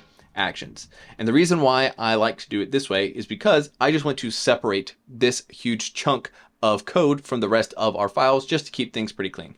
Okay, so I'm gonna go ahead, show you what the final version looks like, and then together we'll work together to make sure we're both on the same page. And before we start, I think it is important for us to go off and first install all the missing dependencies so that we don't get these red squigglies. So we're gonna go ahead and open up a terminal, make sure we CD into the right directory, and then we're going to install this missing dependency right here. And this should take just a second to go off and install.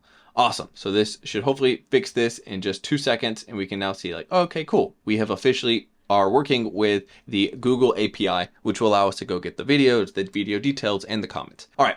So everything inside of this function starts with the scrape video function. So here's exactly what's going to happen. And we're going to go through this together. First things first, we're going to make sure the person making this request is authorized to use our application. Then what we're going to do is we want to find all of the channels associated with this user. So we're going to make a call to our database to say, hey, please grab me all the channels from the YouTube channel table. And I want to get all the channels where for this user. Then what we're going to do is do a quick check to say, all right, are there actually any channels? If there's not, we can just go ahead and quickly exit out of this fetch function to scrape videos because, hey, we need to let the user know that there's no channels found. And we'll handle this error back over on the front end in just a second. Next, what are we going to do? Well, now we need to set ourselves up for the next phase, which is going to go off and fetch all the videos for these channels. So here's what we're going to do. For each one of the channels that the user has saved, we want to go off and first get the channel ID.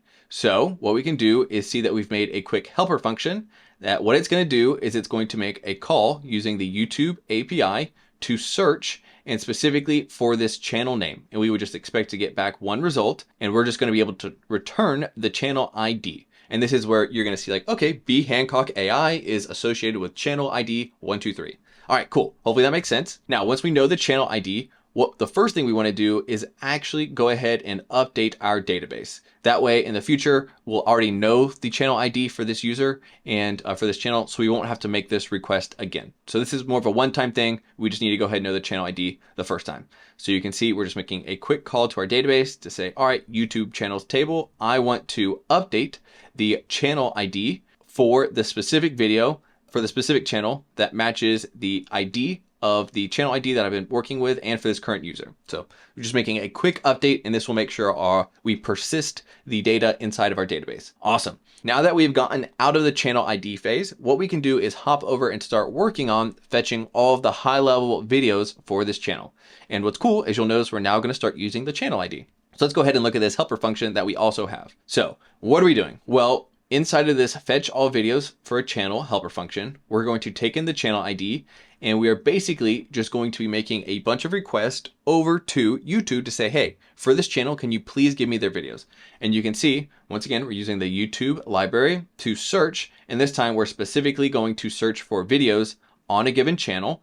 And what you'll notice is we have this page token. Basically, all that means is if the person has a ton of videos, we're going to go get 50 videos, then all the information that's going to come back in one request. Then we'll continually make additional requests in the future to get back the following 50 videos. So that's what this page token is doing for us.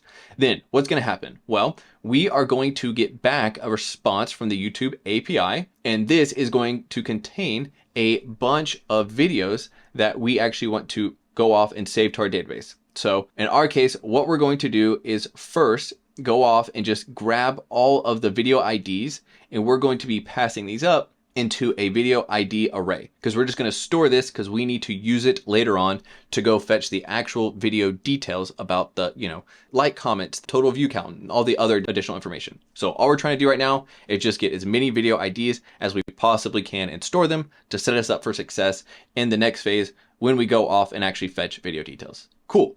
So as you can see, we're going to make the request. We're going to basically grab whatever the next token page was, if there was an additional page, and then we're just going to continually go through this do while loop as long as there is a additional information, which we'll know because if there's a next page token, that means there's additional data. Cool. Once we get done searching through all the videos, we can go ahead and head to the next step, which is going to be going off and making sure, let's hop back over here.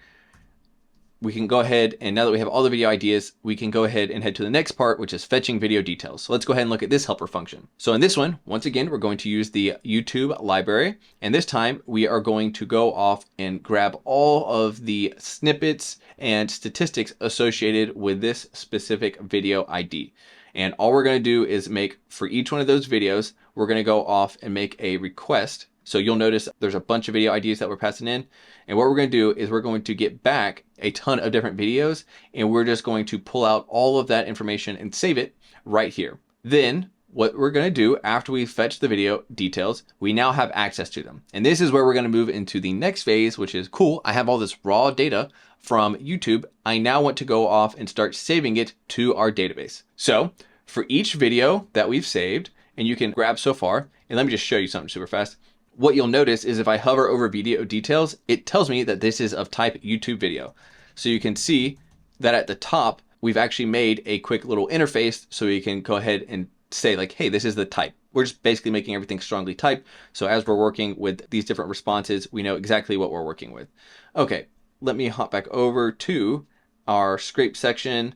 right now down here where we're going to start working with those video details that we've processed. So what we're going to do is for each of those videos that we've scraped, what we're going to do is first off, try to go up and fetch that video from the database. The reason why is because if we've already added that video in the past, we don't want to re-add it again to our database because, we don't want duplicates. So we're just going to make a quick check to say like, hey, can you please see if this exists? If it doesn't, that means we need to go off and create a new video.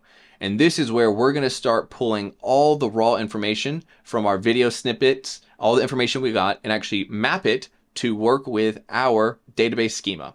And if you remember our database schema, we're going to have to work with titles, descriptions, publish that date. We're going to get a thumbnail, channel ID, channel title, view count, like count, just like all the information about a specific video. This is where we're going to just build it together. So we've gone from YouTube, we have our database, and we're just mixing and matching, really just mapping all the data so we can throw it over to our database in the next step, which is exactly what we're going to do right here when we go, okay, cool. In my database, in the videos table, I would like to insert a new video with these values that we just set up right here. So that's exactly what's happening. And this is how we go from YouTube to saving data inside of our database.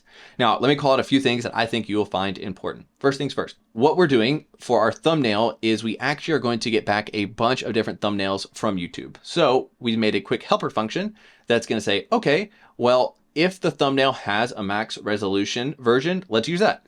If they have a standard, use that. If they have a high, use that, medium, and so forth and so forth. The reason why we do this is because if you just get the randomly just pick one, it might not always work. And so worst case, you end up no thumbnail. But the best part is if you do have a higher resolution, you'll show that and it'll look awesome in our video list. Okay, so what are we gonna do next? Well, after we've grabbed all the information for our video and saved it to our database, this is where we're gonna hop into the next step, which is gonna be, all right, cool. I now have a video, go get me all the comments for that video. So what we're gonna do in this next step is called the fetch video comments. So we're just gonna pass in the ID of the actual YouTube video.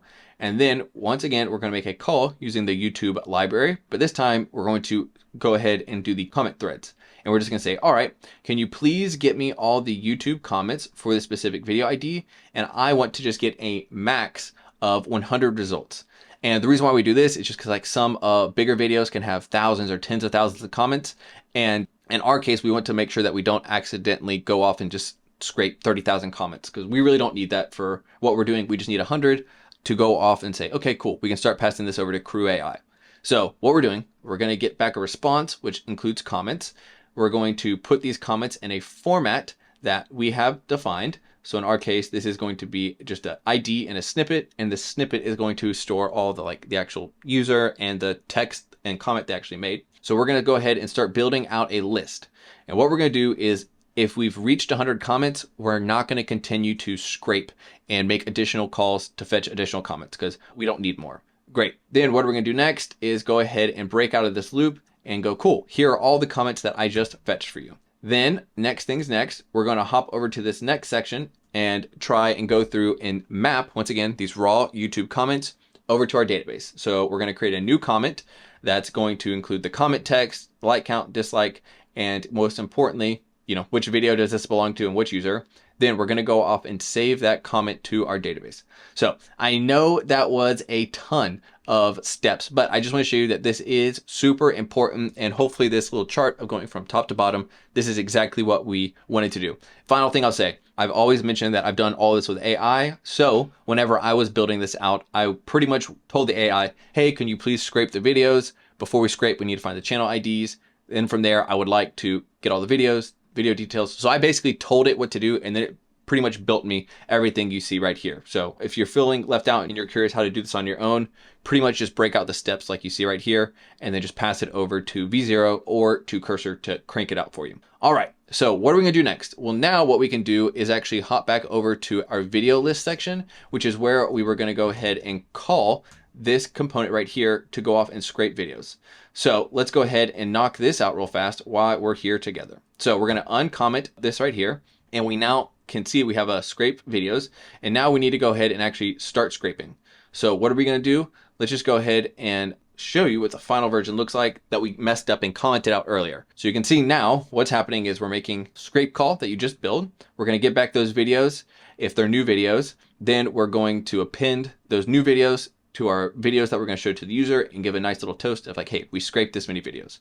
All right, so I know that is a lot, but let's go ahead and look at this in action and troubleshoot it if anything pops up. So npm run dev to kick up our server. Let's hop over to localhost 3000. This will take just a second. The first time always takes the longest. But what we're going to do, once it loads, hop over to our videos. And by now, we obviously do not have any videos because we haven't worked on this together. But you can see now we have a scrape videos button. And let's make sure that that actually works because I know let's just make sure handle scrape works. So I can just see, yeah, we are actually calling handle scrape. Looks great.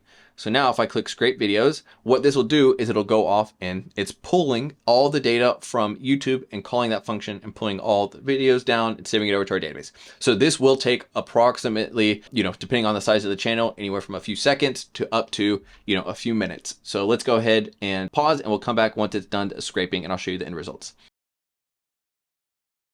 All right, so we just got done scraping all of our YouTube videos and comments. And if you're watching your screen, probably an issue just like this popped up and it has nothing to do with our scraping function. It actually has to do with some NextJS security rules.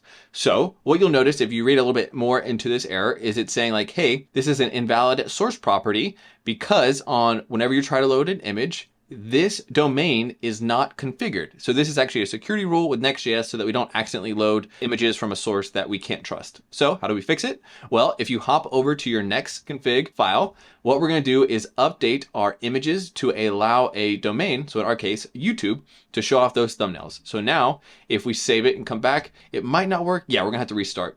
So what we need to do, quit the server real fast and restart it so it can load in the configuration file changes. Then when we hop back over here and refresh the page, it'll take just a few seconds, but eventually it'll go off and show all of our new videos that we've scraped and you'll be able to see that they have comments and you'll be able to see views and these sick looking thumbnails. So everything worked. This is awesome, guys. So what are we gonna do next? Well, now what we need to start working on is whenever you click one of these videos, it should take you to the video detail page where you can actually view all the comments that we just scraped.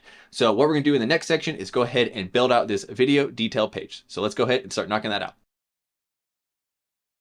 All right, guys, so now it's time for us to start working on building out our video detail page. And just a quick reminder of what this looks like. It's a page that shows the details for our videos. So we can see up top, we have our title, our thumbnail, our details, a description that we actually saved for the YouTube video. In addition to that, all the comments that we scraped over from YouTube. So this is exactly what we're gonna be building inside of our application. So let's go ahead, hop back over to the source code, and let me walk you through exactly what we need to be doing. So first things first, if you remember, inside of NextJS, we're doing path-based routing. So to do this, you can see we're in the video folder, and then we have an ID. So let me show you how we actually make that happen inside of our project.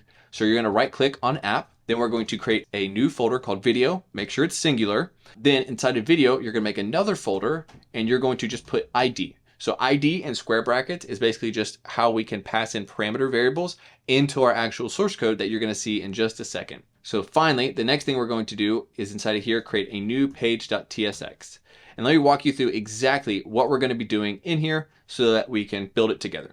So inside of this page, the first thing that we're going to do is pull out that ID from our parameters. Server-side pages just like this, we can actually access our ID. So if this happened to be square brackets test, we would have changed this to test. So just make sure this matches that.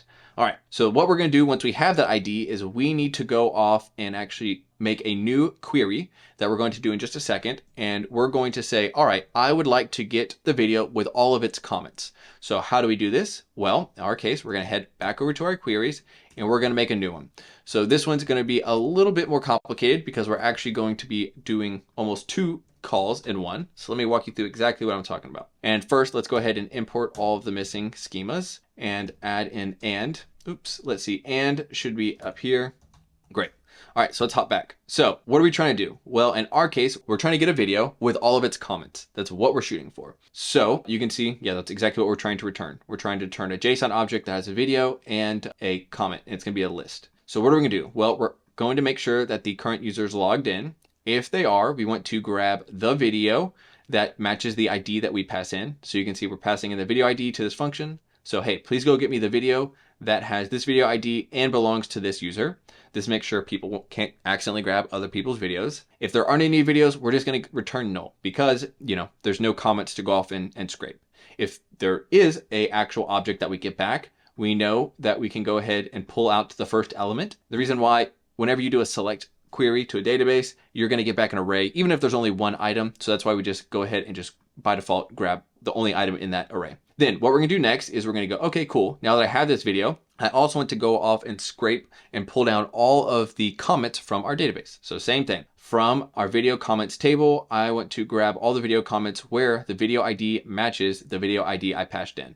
And we just want to order by the most recent published at comments. And then we're just going to turn these back in a nice object to our front end. So you can now see that get video comments, this is working. And what we're going to do as a quick check is, hey, if we got back null, meaning the video we're trying to look for doesn't exist, we're going to return not found.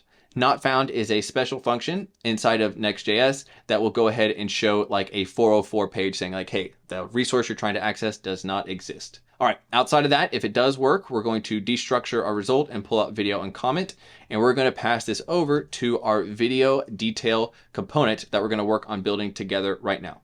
So you can see we have a nice video detail, and we just pass in as props the video and comment. So how do we make this? Well, we're going to hop over to comments, and we're going to make video detail.tsx, and we're going to go ahead and paste in this code, and I'll walk you through it. I had one quick error earlier, so you might have to install this component right here on your side, but you can just run it just like this, npx shadcn add avatar, and this will fix that dependency. Okay, so let's walk through exactly what's going on in this code because there's nothing actionable going on here. It's pretty much basic HTML and styling. So what we've done is we said this component needs to accept two different props, the video and comments that we're going to pass in. From there, what do we want to do? Well, we want to load all of these different components inside of our page in a column-like fashion. So if you remember back over here, we just have some space and we're doing everything horizontally. So, and we've kind of broken things up to be in multiple different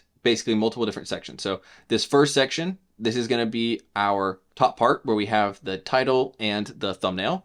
The next part is going to be our description, and the final part is where we're going to iterate through the comments. So hopefully you see at a high level, let me walk you through what we're trying to do. So I don't want to go too deep into the details because at now with V0, it will just generate beautiful components for you that are all using Tailwind CSS. But the key elements to point out is we want to break this component right here into two parts. Part one is going to be our left-hand side with our video detail information, and our right-hand side is just going to be a thumbnail. So when we actually kind of dive in here, you can see that's exactly what's happening. On the left-hand side, we are having one div that's going to contain 50% of the width. And if we dig in, you can see, yep, video title, channel title, view count, like count, comment count, everything else that we asked for. And on the right-hand side, we're going to show a nice looking thumbnail. For a video description, we're just going to put that in a nice looking div, basically a card, and we're just going to make sure that it shows the video description in a scrollable area. And then finally for comments, we're just going to put it in another card.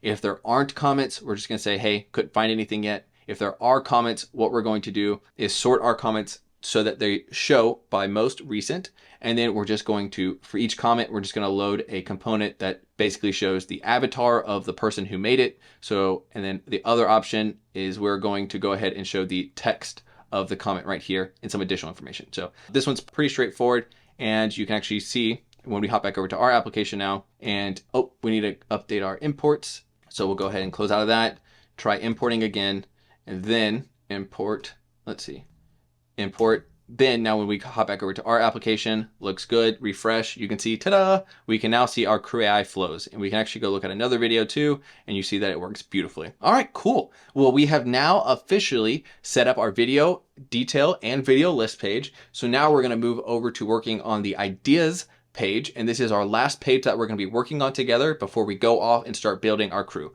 So let's go ahead and start working on setting up our page. Okay, so before we can start working on our idea list page, we actually need to come back into our schema file that you can see right now and add two new models. Specifically, we need to add in a model for our ideas, and then we also need to add in a model to actually keep track of our ideas being generated. So let me show you what these look like and walk you through exactly why we're doing what we're doing. Okay, so when it comes to our ideas, it's pretty straightforward. Whenever we're making a new idea based on a comment, what we want to keep track of is who does it belong to? what video did this come from? In addition to that, which comment did this come from? So if someone suggested hey, I think this is an awesome tutorial, could you show me how to do it with Supabase next time instead of Vercel? Cool. Well, we'll be able to link back to it. Outside of that, we want to keep track of a few different pieces of information. So we want to keep track of the score that we're going to, have our crew go off and say like, oh yeah, this is a 10 out of 10 idea. You got to do this one. We're also going to keep track of our video title. So like, what should the title of this video be? A brief description of what actually should be discussed and talked about in this video. And then research is going to be nothing more than a list of URLs. So, YouTube URL, another one, and another one, and another one. All right, that makes sense. All right, now let's actually talk about the next one, which is going to be our crew jobs. Okay, so when we go off here in a little bit, and we're on the ideas page, and we click generate ideas, what's actually going to happen is we're going to just send a bunch of comments over to CrewAI Enterprise, and it's going to kick off a job for us. It'll run anywhere from 30 seconds to 2 minutes, running through our entire crew, and it's going to be doing all the tasks we talked about previously. And it's our job to just go off, create the job, get back an ID of like what job is running. And then we're just going to constantly pull that job ID to be like, are you done? Are you done? Are you done? And whenever it is done, we're going to save the results and act on them. So in our case, what we're going to do first is say, okay, well, whenever I kick off a job and I get back a job ID, I want to keep track of that. Next, it's important to note that a job has a job state. So it could be running, pending, completed, error. There's a bunch of different states and we need to handle those appropriately. Lastly, we just want to go ahead and save the result of the job so we can look at it later. And then finally, we want to figure out if this job has been processed. And you'll see this later on when we implement some logic, but imagine we just are running a job and then it finally goes to a status of complete. Well, what we want to do is go, okay, it's completed, great. I know it's done. I can pull out the information, but has it been processed before? Because if it's been processed before, I don't want to re-add these ideas back into my database. So hopefully this makes sense. And the only other thing that we have to do is come in here and add some additional relationships. So at the very bottom, we're going to add in a relationship between our ideas and our videos. So what we're going to do right now is we're going to say our videos have this idea can relate to one video and it can relate to one comment. So hopefully that makes sense. And then outside of that, we also could set up a relation the other way between our videos and our ideas, but we'll work about that later on. So actually, no, we'll come back right here. So we'll say one video can have ideas, just like that. And then we'll say many ideas. All right, cool. So this is everything that we need to go off and set up our database for success. So what we can do is come down here and we can run npx wrong database ORM Drizzle kit, and then we'll do push, and this will go off and push our new schema changes back to our database. So let me just check this out real fast. I think I'm in the wrong folder. No, we're in the right folder. Oh, I forgot to put an E. Great. And this should go off and push our schema changes to our database and they're applied. Cool. And if we actually go off and look at the studio, we should be able to see this actually showing our new tables that we just added, such as video and crew jobs. So you can now see crew jobs and ideas. Awesome. All right. We have set ourselves up for success. So now let's hop back over to the ideas section where we're going to start working on the idea list page. All right, guys, so now it's time for us to start working on the ideas list page. And just a quick reminder, here's exactly what it looks like. We have a nice header area where we're going to have our ideas and our generate ideas button. And then below that, we're going to have a grid of all of our previously generated ideas. So let's go ahead and actually start working on making this become a reality. So per usual, whenever we're making a new page inside of Next.js, we need to go off and create a new folder because of file-based path routing. So we're going to come into app, we're going to do ideas because it's a plural because we're doing a list view. Then inside of here, we're going to do page.tsx. And this is where we're going to go off and build out our server side page. Now, what are we going to do here? Well, it's going to be pretty much identical to what we've done elsewhere in the application, to where we're going to go off and say, all right, inside of this server side page, I first went to go off and get all the ideas. And then I just went to pass them to our ideas list component, which is going to handle all the UI logic and everything else. So we need to go off and actually add in two different pieces of information. First, we need to make a new query, which is going to be for fetching our ideas for this user. So we're going to go over to our server section, and then we're going to come in here, new file, and we're going to call this queries.ts. Oh, sorry, I lied. We're just going to go ahead and add in our existing one. Now, if you remember, what we're trying to do is just go ahead and get the ideas for this specific user, and it's going to look exactly like everything else we've done so far. So we're going to use our new ideas. And what you'll notice is right now it's saying like, hey, I have no idea, funny, what idea is. And the reason why is because we need to hop back over to our schema and create it. So we're going to do export type idea, and then let autocomplete do it for us. So we now have a new type for our idea, which will be inferred from our schema that we created. So now when I come back over here, I can update this idea type from my database schema. Great. Now, what else do we want to do? Well, I want to go ahead and import the ideas table, and then we can also import descending. Descending is just going to make sure that we fetch our data in a descending order, and we're going to be importing that, let's see, up here inside of this. Yeah, right here, descending. Great. So now we can hop back down and everything's looking great. And just a quick recap, we're going to say get ideas for this user. So get the current user. If there isn't a user, something went wrong. Else, if everything went great, what we're going to do is select from the ideas table where the user ID matches the current logged in user ID. And we want to sort by the most recently created ideas. So the new stuff shows up top. Awesome. Looks great. So this should be looking great. No more issues there. And the only thing left is we need to start working on our idea list component. Now, this one is going to be where we're actually going to be showing and doing pretty much all of the logic for showing everything. And this component is a little beefy, but I'll walk you guys through it line by line so we're both on the same page. So we're going to hop back over to components, new file, and we're going to call this our idea list.tsx. Let's go ahead and save that. And also let's go ahead and update this to idea list. Great, looks good. Now, if we hop back over here, what we want to do is inside of our page, so this is a huge change, but I'm going to walk you through it part by part. So do not worry. Okay. So what are we trying to do? So first off, let's just fix all the import errors first so we can working with a clean slate. So npx Shadcn add badge. That's the first one I see. What else do we see together? It looks like inside of our server folder, we need to make an ideas action file that will go off and handle everything related to working with ideas. We'll work on that later in just a second. And then outside of that, we need to work on importing tooltip. So let's go ahead and work on tooltip.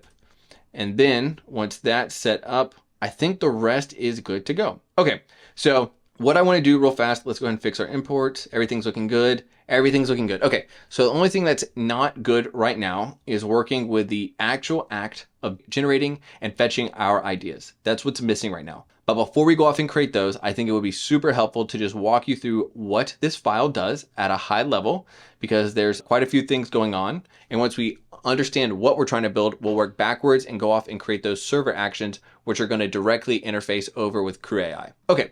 So first things first, I think it's important to talk about generating new ideas. So what do we want to do when someone clicks the generate button inside of our application? This one right here. What do we want to do? Well, in our case, we're going to go off and call a function that's going to kick off idea generation. And this is just going to pass a bunch of comments and videos over to CrewAI and turn those over into actually new ideas we can use inside of our YouTube channel. Great. While it's generating that, we're going to show a nice little toast. And then here's where things get interesting. So because CrewAI is just running off an enterprise version, what's happening is we need to constantly pull CrewAI to say like, hey, are you done generating ideas? Because if it's not, we just want to make sure that this generating icon button right here just constantly shows like loading, generating, so we know what's going on.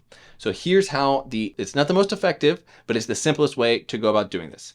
So what we're going to do is we're going to build a new function in our server actions that it's just going to go off and check for all jobs that are in a pending state, not process state. So let me just show you. So back over in our schema, we're going to be just looking for all jobs that are in a state like running, pending, anything that's not completed. We're just going to go off and looking for those jobs. So once we've found all those jobs, we're then going to look to see how many of those jobs are unprocessed, meaning, okay, there's 2 jobs running in the background that are, CrewAI, we've ran it twice somehow. So we know because there's unprocessed jobs, we're in the act of generating ideas. So we're just going to keep this generating.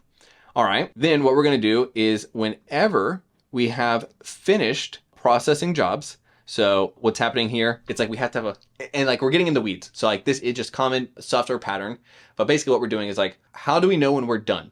That's the problem we're trying to solve. We're fetching jobs that are being worked on, but how do we know when we're actually done with all jobs? Because the problem is we're checking every 5 seconds to see, are we done? Are we done? Are we done?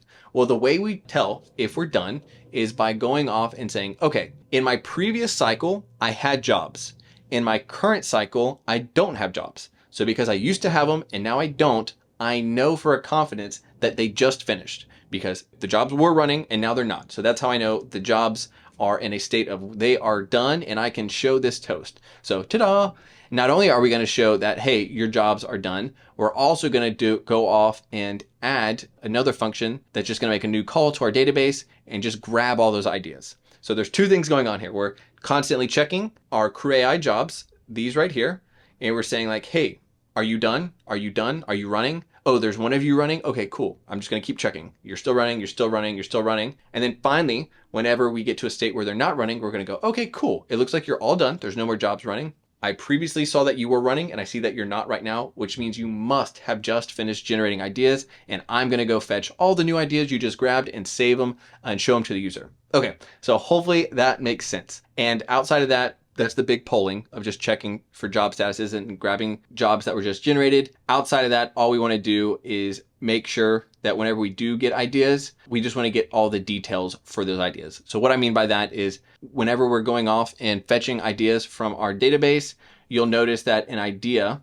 has, the video ID and the comment ID. Well, we basically just want to merge all of that data together. So that's pretty much all we're going to be doing. So you'll see we're going to create a new function that's going to pass in and basically make like a new supercharged idea that has YouTube data, comment data, and the idea, because that's what we're going to be showing inside of each of these cards. Okay, that's pretty much everything that's going to be happening. I know that's a lot, and we're going to build all of that out, but I just wanted to walk you through the core loop with pulling CrewAI, and it'll make a lot more sense once we actually go off and run the crew and deploy it to CrewAI. You'll see why we have to ping it, and it'll make a lot more sense. But just for right now, just know our code right here, we're just pinging it and then waiting to show new ideas whenever our jobs are finished running.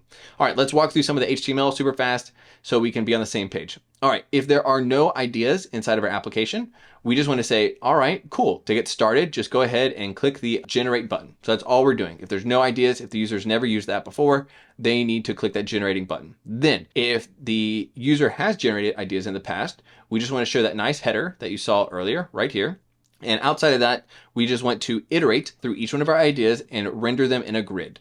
So we're going to map through each one of our ideas, and you'll see that our initial ideas, we'll come back to that in a minute, but we're just going to map through each one of our ideas, and we're just going to show the video title. We're going to show a link. So whenever you click on the video title, it could take you back to the video detail page if you wanted to. Then what we're also going to show is a pop-up. So let me show you for this. So in this dialog trigger, what's happening is whenever you click on the trigger, it's going to pop up this dialog content. So whenever you click on one of these, it's going to pop up this little dialog for you right here. So that's exactly what's happening. So in this dialog content, you can see in this pop-up, there's a few things we're showing. First, we're going to have a header, which is going to have a title, and our title is going to be the actual title and the score. And that's exactly what you can see right here. So this is a very cool Shadcn component, which just makes it super easy to like make it to where you can easily, have something to where you click up, it brings up a nice little dialog pop-up. And we've made a really nice looking dialog in my opinion. So outside of that, we're just going to show all the information about the specific idea that the person's looking at, such as, you'll see this in a second, but like the description. So this is a nice text area. Outside of that, we have our research links, which, goes off and take you to see all the YouTube videos. It shows you the actual video that was used and the comment that were used to go off and, were the source for this new one. Okay, cool. So hopefully this all makes sense. And now we're at a state to where what we're going to do next is hop over and start creating these server actions for our ideas. So you can see, okay, cool. That's how we start passing data to CrewAI. Here's the data we get back from CrewAI. Okay, here's how I keep pulling it, and here's how I fetch ideas. So we're going to work on all of this in the next section. And if you have any questions about any of this, please let me know, drop a comment down below, or download the source code and pass it over to Cursor, CrewAI, Claude, any of them. Just say like, hey, this section confuses me. Can you please clear it up? So, all right, with all that out of the way, let's go ahead and start knocking out these new server actions for our ideas. Okay, so now we're officially going to move over to creating our idea server actions. And this is where we're actually going to start, making our requests to go off and create our ideas. So we're going to kick off our Crew and CrewAI Enterprise. We're going to be fetching ideas. We're going to be polling. This is where all the magic's going to be happening. So we need to hop over to our server section of our project, and we're going to create a new file. And this one's going to be called ideas actions. Yeah, that's perfect. .ts. And then from there, here's what the final code looks like. And let me walk you through it. And I actually need to clear up some of this because I wanted to show you a final output later on, but we'll clear that up at the end. Okay, so let's go through this part by part. So when it comes to first clearing up all of our squigglies, let's hop over to our schema first, because it looks like we're missing a dependency. And it looks like we need to create a new type when it comes to our crew job and inserting our crew job. So this should go ahead and clear up the first one. And then next we need to go ahead and import our ideas list, and you'll see why in just a second. Idea list is. Okay, cool. And it really just comes down to this custom type that we've made right here. So let's walk through the core part, which is the most important part. So the most important thing, and we'll just go starting from beginning to end. So the first thing we said we were going to do is kick off our idea generation. So let's go ahead and look at this function and walk through exactly what it's doing, so we're both on the same page. So inside of our idea generation, we're first going to check to make sure our user's logged in. Then what we're going to do is go off and fetch the latest 50, most importantly, unused comments from our database, because this is what we're going to be sending over to CrewAI. So what we're going to be doing is we're going to be selecting specifically the title, the comment itself, the comment text, the video ID, and the comment ID, because this is what we're going to be passing over to our crews to filter to see if it's a good comment or not, and then take it from there. So here's here's what we're selecting, and here's what we're pulling from. And what you might notice is, like, normally you and I, we just call select, but because we're doing some joins down here, so that's just like we have one table over here and another table over here, we're joining them together. So we need to select to figure out what properties we're actually going to be pulling out from these two different tables. So first, we're going to be selecting from the video comments where we're going to do an inner join. And basically just think of this as like, all right, we also want to add in the videos table. So we're working with the comments. Now we want to get the videos as well. And then what we're also wanting to do is say, all right, cool. I want to fetch all the comments for this user where comments are not used. So that's the most important thing, not used. And you'll see here in just a minute, whenever we use a comment, so pass it over to CrewAI Enterprise, we're going to instantly mark it as used, so we don't accidentally end up processing the same comment more than once. Okay, and what we're going to do is just get the most recent created at ones, and then we're going to limit to only grab 50. So what else should we do? Well, next we're going to go off and make sure if there was no comments, there's no reason next to go off and pass everything to CrewAI. We're just going to go ahead and throw an error saying like, hey, there's no comments, so there's nothing we could actually generate for you. Okay, so what are we going to do next? Well, now we're going to iterate through each one of those comments that we have,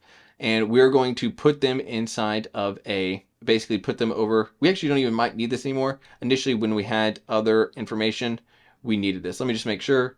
So yeah, we were basically mapping comments over to their proper type, but it looks like everything is looking good. So I think we can go ahead and drop this, and then we'll just do comment. All right, cool. So don't worry about that.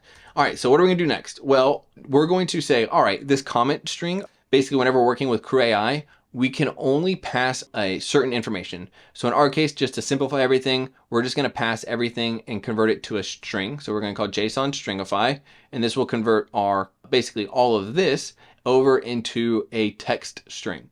So we'll log it out so you can see it in action. And then what we're going to do is iterate through each one of those comments, and we just want to get the comment IDs. So we're just turning this long list of comments into an array of comment IDs. And the reason why is because we're going to make a call to our database to update all of them in one go. So we're going to say, all right, database, please update video comments and set that these comments are used where the ID belongs to this user. And then also the comment ID belongs in the array that we just generated. So this is how we're going to mark everything as used, so we don't accidentally end up using the same comment more than once. All right, so now here's where things get a little bit hypothetical because you haven't built a crew yet, but it's going to make sense. So when we're working with CrewAI and we're passing information over to it, we have the opportunity to update and pass along inputs over to CrewAI. So in our case, the only input we want to pass are those comments. So we're going to say, all right, CrewAI, here's my object of everything you need to know. I'm going to be passing you a list of comments, and I'm just going to put this all in an object. So CrewAI is going to be expecting, and we'll build it later, but just going to be expecting comments. That's all it's going to be expecting, and we've already converted it over to a string. Life is good. Now, what are we going to do next? Well, now that we have our payload that we want to send over to CrewAI, we're going to go off and make a post request. So a post request is how we're going to send data from our server over to CrewAI. And all we're going to do is CrewAI is going to give us a special URL once we deploy a crew and then the next stage. And it's going to give us a special URL. In this special URL, we want to call the kickoff endpoint, and that's going to kick off the crew. So outside of that, we're also, because this is your crew and you're the only one that has access to it, so we're also going to give you a bearer token. This bearer token verifies that you are the proper person that should be making a request over to CrewAI. We need to make sure we pass along authorization as well and our bearer token. Great. And then we're going to pass along our body. And what's going to happen is once we go ahead and send off this request, whenever we get back some data, we're just going to check to make sure that everything was okay. If it wasn't, we'll throw an error. However, if CrewAI did kick things off successfully, we're going to go ahead and pull out all the data from the kickoff response that comes back. And the only piece of information that we're going to get is going to be the kickoff ID. And that's that same ID that I was talking about earlier, where we're just going to like, hey, CrewAI, here's a job ID. How's it going? Oh, it's running? Cool. I'll check back later. Oh, it looks like it's still running? Cool. No worries. No worries. Check it again. Oh, it's completed. Great. Thank you. I now know that you've generated ideas and I can go ahead and start processing those ideas. So this is exactly why we need to save this kickoff ID, and we're going to save it over to our database. So we're going to create a new database value that we want to insert, which is just going to contain the current user who this belongs to, the kickoff job from CrewAI, and then the job state. And the job state, we're just going to go ahead and just put a default value of started. And we'll talk more about job states later on. But for right now, just know that we got back our job, we're good. And now we're going to rely back on that polling function that you saw a while ago to just constantly check CrewAI. Cool. So finally, we're just going to insert that into our database, our new job, and then we're done. This whole kickoff idea generation, we're just basically passing the baton over to CrewAI, and we're going to say, please go do your AI magic, and I'll just check up on you as time goes on to make sure that you're still working. Okay, cool. So we have now successfully worked on our kicking off our idea. So let's go ahead and scroll down to our next function, which is just going to go off and process pending jobs. So like we said earlier, process pending jobs.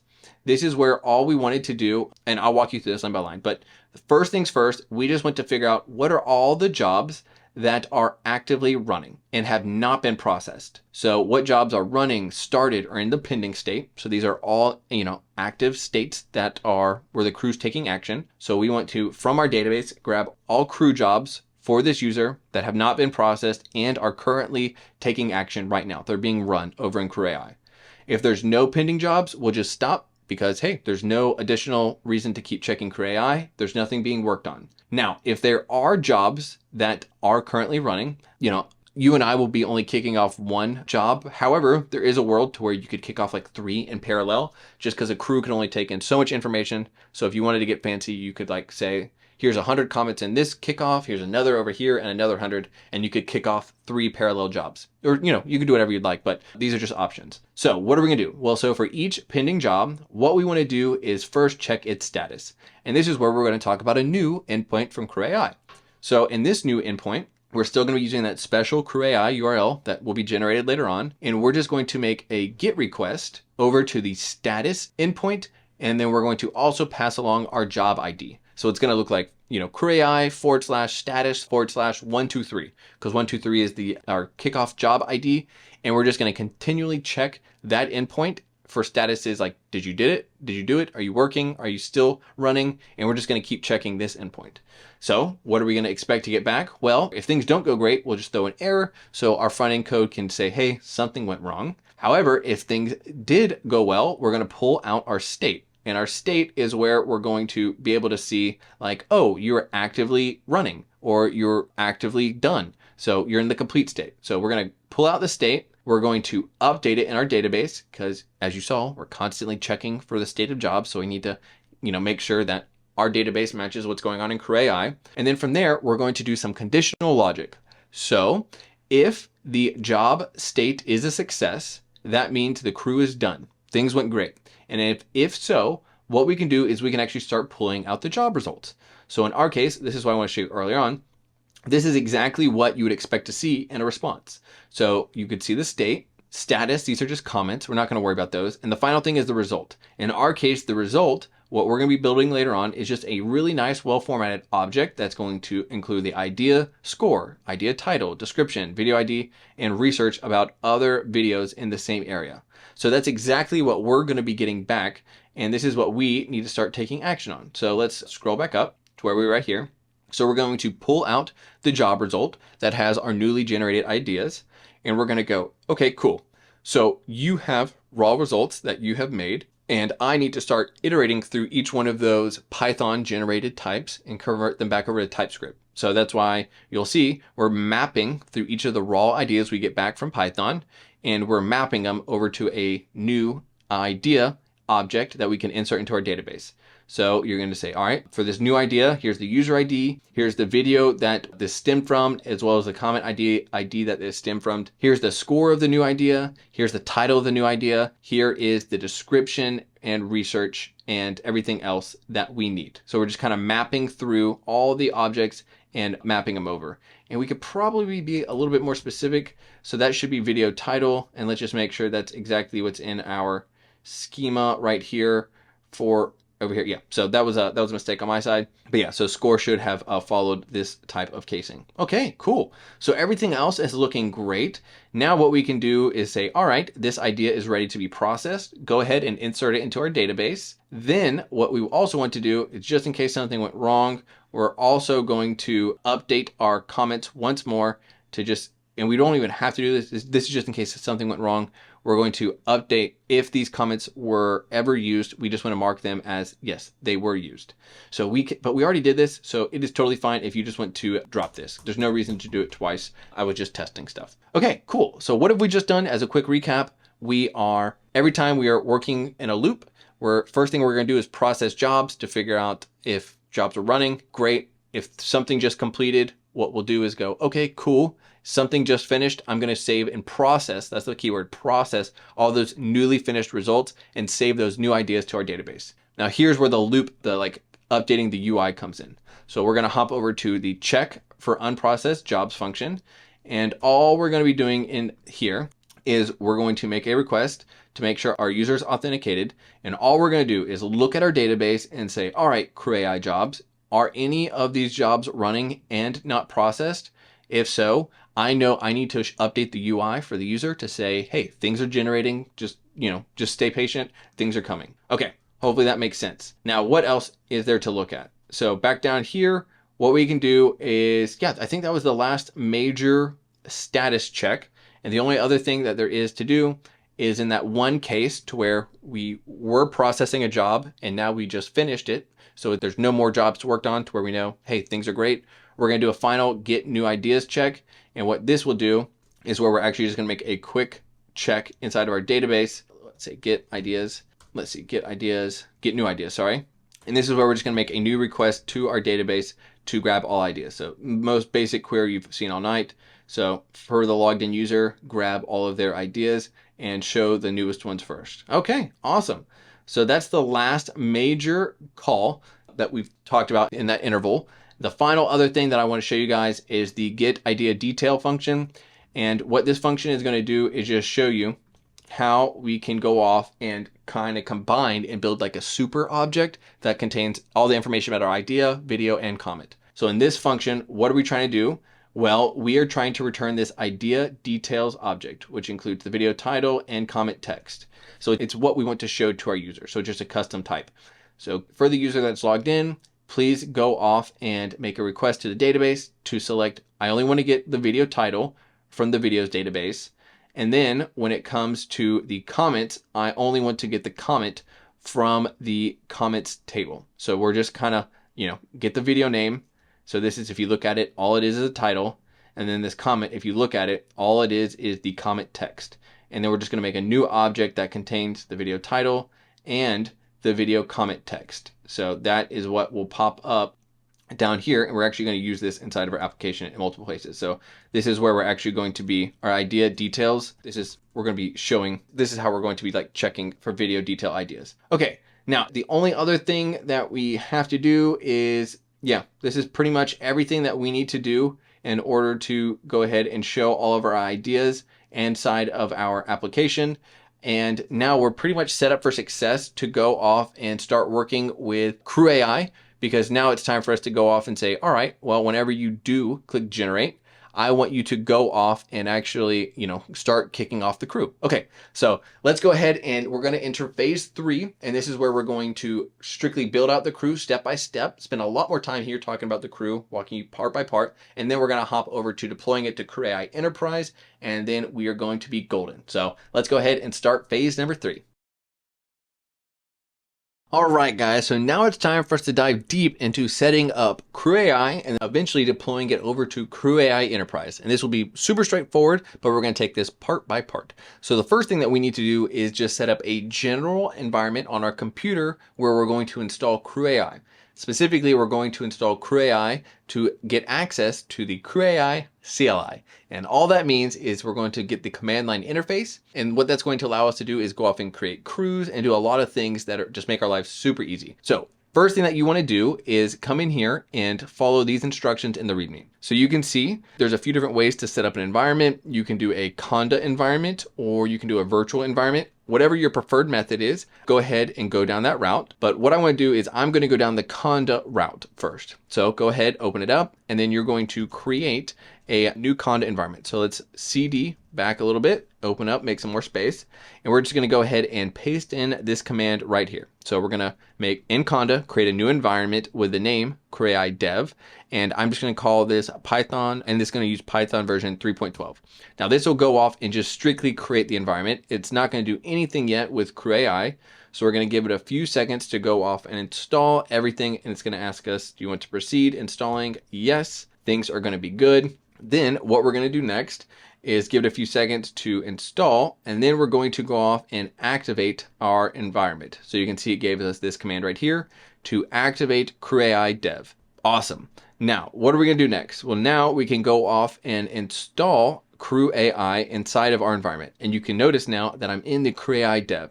So all we're going to do is in this tutorial, I actually have a requirements file for you, and it has, let me go ahead and add this over for you guys real fast. Actually, we're going to make this even simpler. We're going to do this together. Let's do this. We're going to do pip install CrewAI, and this will go off and just install the latest version of CrewAI that's out there. So this will take a few seconds, and what it's doing is just downloading all the packages. And the reason why we're doing this inside of our, like I said, inside of our CrewAI Dev environment is because we want to start using the CLI tool. So this will take a few seconds just to go ahead and install all the packages that you can see that we need to go off and start working with CrewAI. So let's go ahead and update this together really fast. So let's do CrewAI. Cool. Now, what are we going to do next the second it pops back up? Well, we're going to go off and create a crew together. So this is a super nice command that just will go ahead and create a new project for you with this name. And if you hop over to the CrewAI docs, we're basically just following along with the CrewAI quick start, and we're just coming down here to create our new project for us right here. So we're just kind of following along, and I'll have a link to this down in the description below. All right, so now it is time to let the rubber meet the road, and we're going to create our crew. So let's go in here and make sure you are in the root directory, YouTube Idea Generator, because it's going to create a project side by side. So let's go ahead, run this. It'll take a few seconds to go off and create our crew, but the cool part is it's going to have all the proper, setup. So it's going to come with a default crew that you can go off and run and everything. But in our case, what it's also going to do is ask us which environment variables we want to use. So I'm going to say I just want to use OpenAI for this project, and then I just want to use GPT 4.0. So I'm going to click 2. And then it's going to ask me for my API key for OpenAI, but I'm just going to press enter, and we'll add that later on. And you can see, ta-da, it went off and created all the appropriate files for me. So now we can actually go in here and start working on everything. So you can see, let me just give you a quick overview of what was made. So let me scroll over just a little bit more. Cool, so now you can see that there is a source file that has our crew in it. It's going to have basically our config files. This is where we're going to update and say like, oh, I want to have this many agents inside of our project. I want to have this many tasks, and this is what I want each task to do. And then eventually we're also going to update our Crew.py file and our main.py file. And we're going to go ahead and also add in some custom tools. So now that we've got this kind of set up, let's actually start first diving into setting up our agents inside of our project. And actually, before we do that, let me just give you a quick overview one more time of exactly what we're going to do. So let me go ahead and hop you back over to the whiteboard. So just as one quick overview before we actually hop into creating our task and agents, I just want to give you a quick refresher on everything that we're trying to do so it makes sense as we start adding in our task and our agents. So there are 4 key steps when it comes to kicking off our crew and running it. We are going to have, for each one of these steps, we're going to have our own task and agent that's working on executing this. So our first task that we're going to be working on is filtering out comments. So as you saw in our last setup, we were passing over 50 comments from our application over to CrewAI. And what we want to do is filter out all the comments that are actually going to be, actionable comments that we could go off and make a video on. So like if someone asks, hey, how can we do this? Or like, this is great, can you talk more about this? Like, we're looking for those types of comments. Once we've found those comments, we're going to convert them over into an actionable title and description that we can, then go off and in the next step, actually go off and search YouTube. So this is going to be one of the most exciting steps because we're going to be using tools, and I'm super excited to show you how to create the tools and add it into your crew. But inside of here, what we're going to do is go, all right, now that I've given you maybe let's 5, 6, 7, 10 titles, can you please for each video go off and search YouTube to figure out what's happening in this space? So are there a lot of videos in this space? How well are the videos doing? What's the view count? So we're going to be using the Google API one more time, but this time our agents are going to be using it instead of us manually calling it. So very excited to show you this in action. Then finally, what we're going to do is after we've done all that research, we're going to be passing that over to the next step where we're going to generate a score. So if there's a lot of videos with a lot of views, we're going to give it a high score. If there's no videos in that area and no views, we're going to give it a low score. So that's kind of how we're doing it right now, but you could obviously update this to like score it however you want, but just view count is kind of so far a pretty good predictor. So this is exactly what we're going to be building. So let's hop back over and start adding in our first agents and tasks inside of our crew. And I'll walk you through exactly how we need to go about setting it up. Okay, so now it's time for us to start updating our task and agents. And I'm just going to be showing you the end result and explaining a little bit of why we're going off and doing what we're doing. But if you want to dive deeper and see how I actually went off and turned these, initial chicken scratch of an idea of like what this should be.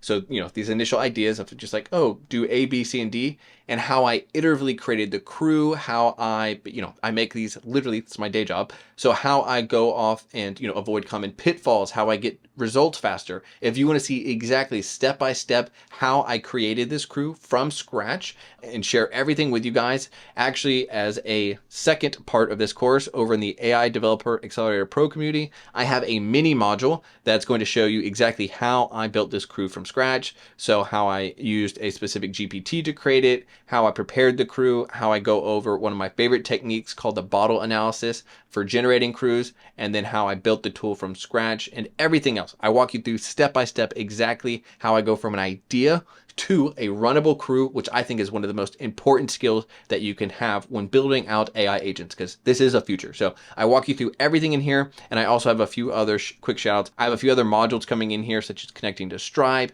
making the things automatic. We've talked about this earlier, such as like sending out weekly reports to creators. So after this recording, I'm going to be working on these next. So this is all inside of the AI Developer Accelerator Pro community, where you can also hop on our weekly calls as well, for where we really dive in with a small tight-knit group and actually dive into making sure everyone's working on their AI projects, holding everyone accountable and getting everyone unstuck. These calls have been awesome so far. We'd love to have you part of the group over here as well. So, all right, with that out of the way, let's go ahead and hop back over to actually building out our crew. So when it comes to our crews, you'll notice that we're inside of a YAML format. Now, this is one of the newer ways and features of CrewAI, and this is how we've updated our task to just basically be easier to edit. So this is, instead of typing them on the Python file, you're just going to work on everything inside of a YAML file. And you're going to follow the exact same core principles of creating a task that you would if you were doing the Python method. And what I mean by that is for each task, you need to add a description, an expected output, and then if you'd like, optionally, you need to provide an agent that will be working on this specific task. So let's dive in and look at each one of these tasks in detail, and then we'll hop over to the agents next. So first things first, when it comes to filtering comments, what are we trying to do? Well, exactly what we've been saying this whole time. I want to filter actionable comments that can serve as video ideas. The goal is to only keep comments that could inspire new content. And basically, if someone does a request, suggestion, or has a question, let me know. So then what I like to do when I'm building crews is I like to go off and provide example input and then provide my thought process on it, because I'm trying to get my thought process out of my head into a description that an AI agent will understand and know how to take action as it's going off and getting in new inputs that I haven't given it. So I give it an example input where I give it, this is exactly what we were passing earlier inside of our server actions. This is the exact input that we're passing over to CrewAI. So, titles and comments and our initial video ID. And then I said, all right, in this example, only the first comment should be returned as it represents a request for a new ID. So you can see like, hey, can you please show me how to use flows with RAG? This is obviously a request from a viewer that I could, easily turn into a new video. And then finally, I just show a few other comments of like that these are not examples of ideas that could be turned into future videos. So then I just say like, the other comments are positive feedback, but no actionable content. So then outside of that, I also like to, anytime I'm running this crew, every time I notice an error, I like to add in additional feedback here. So, if there's a spam or relevant comments, just don't add them. Make sure that comments are unique and not duplicates, just in case 3 people ask the same question, only make one video. And then finally, make sure the comment could be used as a potential video idea. And then finally, what we do is we can actually pass in our comment. Now, this ties into, maybe you have a question about these square brackets above, but basically in order to pass in a input, basically like a variable into your YAML file, you'll need to do interpolation. So anytime you wrap a word in curly brackets, just like this, our crew is going to go, oh, you want me to pass the variable for comments, like the input, you want me to pass it in right here. So it'll actually, our huge array of 50 comments will get passed in exactly right here. We'll override it. Now, something else that you might notice is up here inside of input, I don't put curly brackets anywhere. And the reason why is because our crews would try to accidentally be like, oh, you want me to interpolate this. And that's not true. So that's why I'm having to do square brackets to make up what this array of objects should look like. Okay. Now let's keep chugging along. So what do I want to get out of this? Well, I would expect to get an array of actionable comments, each with this amount of information. And here's an example output of what it should look like. And then finally, here's the agent I want to operate on this task that we'll build in the next section when we hop over here. Awesome. So what next? Well, now we're going to hop over to generating video ideas. So this is where we're going to take in those previous titles. So you can say, here's an example input. And the title of the video is CrewAI Flows Crash Course. Someone said, can you please show me how to use flow with RAG? And then we're just going to say, hey, from this input, please generate a title and description that could guide video creation. Now, I think I could definitely expand on this and give it a lot more examples of like this title and this comment could be turned into this output. So there's definitely, I could improve upon this, but it actually did some really good results with minimal effort. So I just kept it how it is. And I did show a little bit of an example output here. So such as like, hey, CrewAI flows RAG course, but I could have dove a lot deeper if I'd like to. So what are we trying to do? Well, in the generate video idea section, I want each actionable comment to be transferred into an object containing the video title, description, video ID, and the comment ID. And I just said exactly what each thing should be. So the video title should be a descriptive title for the video, and then the description should cover what the video should be about. And here's an example output, an array of objects, just like we talked about. Then let's keep cruising along. So this is where we're going to get into the fun and start working on our video research agent. And later you'll see how we add a tool to this task. But basically we're saying, all right, your job is to go off and conduct research on YouTube to identify similar videos based on the video's initial idea. So here's an example input. So if the initial video was, if this video title, if that's what we're looking for, I would go off and research YouTube to find similar video titles and collect additional information about similar videos, such as view count and other information.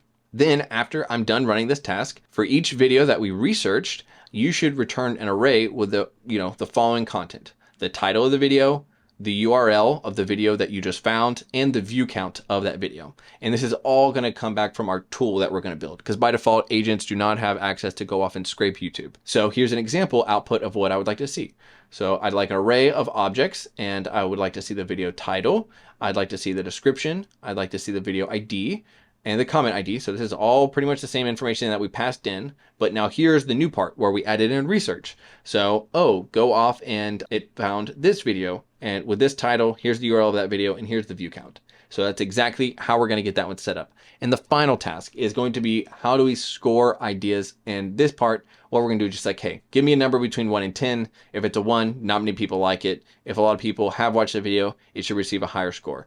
And then I just show an example input. This one has like, pretty high video count. And then what we're going to do is give an output score of 7. So this is pretty straightforward.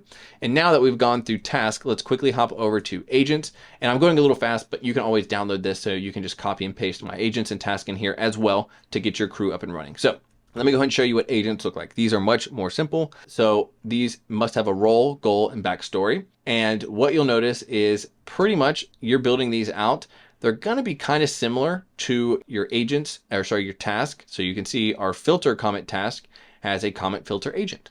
So this basically is like our agent has some preconceived context of what its goal in life, in AI life, is to do, and its backstory. So this is where we just define it. So there's going to be a one-to-one relationship between task and comments, or task and agents. And there's a world where you could have multiple agents per task, but for this one, it's pretty straightforward. So we're just doing a one-to-one relationship. So our comment filter agent, their goal is to identify actionable comments that could be turned into AI-focused YouTube content. So, we don't want to just make videos about anything. Everything here is AI-focused. Then when it comes to our video idea generator, same thing. We want you to turn in these comments into structured video titles with descriptions, title, description, and the original comment. Our research agent sole goal is to go off and look for similar YouTube comment and gather viewership information. And then finally, our scoring agent just scores stuff between 1 and 10. All right, pretty straightforward. We don't have to add in a ton of information here. And like I said, over my bottleneck analysis video, I walk through how I got to this point from just like an idea in my head to an actual task and agents that work. And you'll see in just a minute, they absolutely crush it. We're trying to get through creating agents and tasks as fast as possible. And I show you exactly how to do that over in the deep dive later on. All right, so that out of the way, it's now time for us to hop over and start working on our crew. So let me go ahead and show you how to do that in the next section.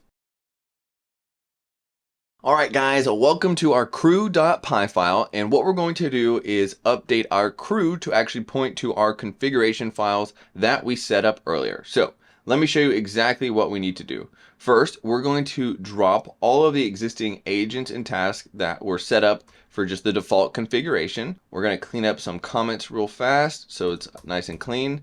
Now what we're going to do is for each one of our agents and tasks, we're going to add them in. So let me show you what the final result looks like and walk you through exactly what we just did.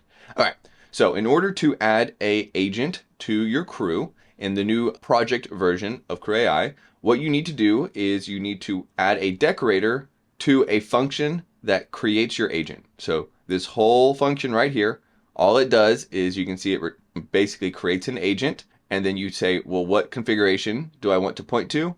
And it's going to point to our comment filter agent. And that's actually, if you hop back over to our agent file, this is the exact same name. So comment filter agent, that's exactly what you see right here. So that looks awesome. And we basically do that for each one of our agents. So this is for our first one. Here's our video idea generator agent. Then things are going to get a little interesting down here, and I'm going to walk you through. Basically, this is going to set us up for some homework after this. But you can see when it comes to our research agent, this agent we're actually going to give some tools. So this one we want to give the YouTube video search and detail tool, and we'll build that later on. But just as a quick note, this is the tool that's going to go off and search for videos to figure out what's their view count and and figure out if this is a good idea for us to go off and make a YouTube video about. Then finally, we're going to have that scoring agent, which is going to score 1 through 10. And like we talked about earlier, each one of these agents is going to have a one-to-one relationship with a task. So this task is going to, pretty straightforward. The filter comment task, generate video ideas, go research, and then we're going to go off and score. Okay, the other thing that might not be super confusing, and we have an extra red squiggly. So this comes down to the fact that for our final task that we run in a crew, so, this task will get kicked off first, then this one second, third, and then this one will be last. So whatever the last task that runs in a crew, whatever the output is, this is actually what becomes the output of the entire crew. So in our case, what we're trying to say is like, all right, whenever you're off scoring video ideas, I want you to make sure that you return a final format to me, because we want to make sure that our API that we're running locally on our computer, whenever we make a request to our server and check to get the end results of CrewAI, we want to get back a structured output. So that's all we're trying to do. We want to get a structured output where we know it's going to have these types of properties, these types of classes. So how do we make this happen? Well, if we come back up to the top of our file, we can actually come in here and make a few quick imports. So we're going to import from Pedantic real fast. From Pedantic, import base model, and then let's add in list. So let me just walk you through what we just did. So to start, the main thing we did is we are wanting our final class. I think it's probably easiest to show it this way. We're wanting our final video score task to return a video list object. So what's going to be in this? Well, in this video ideas list, we're going to have a video ideas property, and all it is it's going to store a list of videos. What goes into a video idea, you might ask? Well, everything that we want to show on our front end. The score, the video title, description, video ID, comment ID, and research. That's all the information that we want to show. And if you remember, in step number 3, we also did a bunch of research on YouTube for other videos, and that's exactly what we're going to put right here. We want to make sure that we show our research in this format right here: title, URL, and view count. So that's how we actually got that working. So just a quick reminder, the final task, if you want it to be structured, you can either use output pedantic or output JSON to make sure that you get out basically a dictionary object of some sort that you can start showing to your users and easily know what's all the properties inside of there. Okay, all right, that makes sense. Now let's hop over to the next part, which is going to be creating our tool. So when it comes to creating our tool, this will actually happen over here in the tools folder, but we're going to go ahead and start working on that now in our upcoming section. So let's go ahead and hop over and start creating new tools. All right, so now it's time to supercharge our crews. So in order to do this, we need to go off inside of our tools folder and create a new tool. So you're just going to click new file, and we're just going to call this our search YouTube tool.py.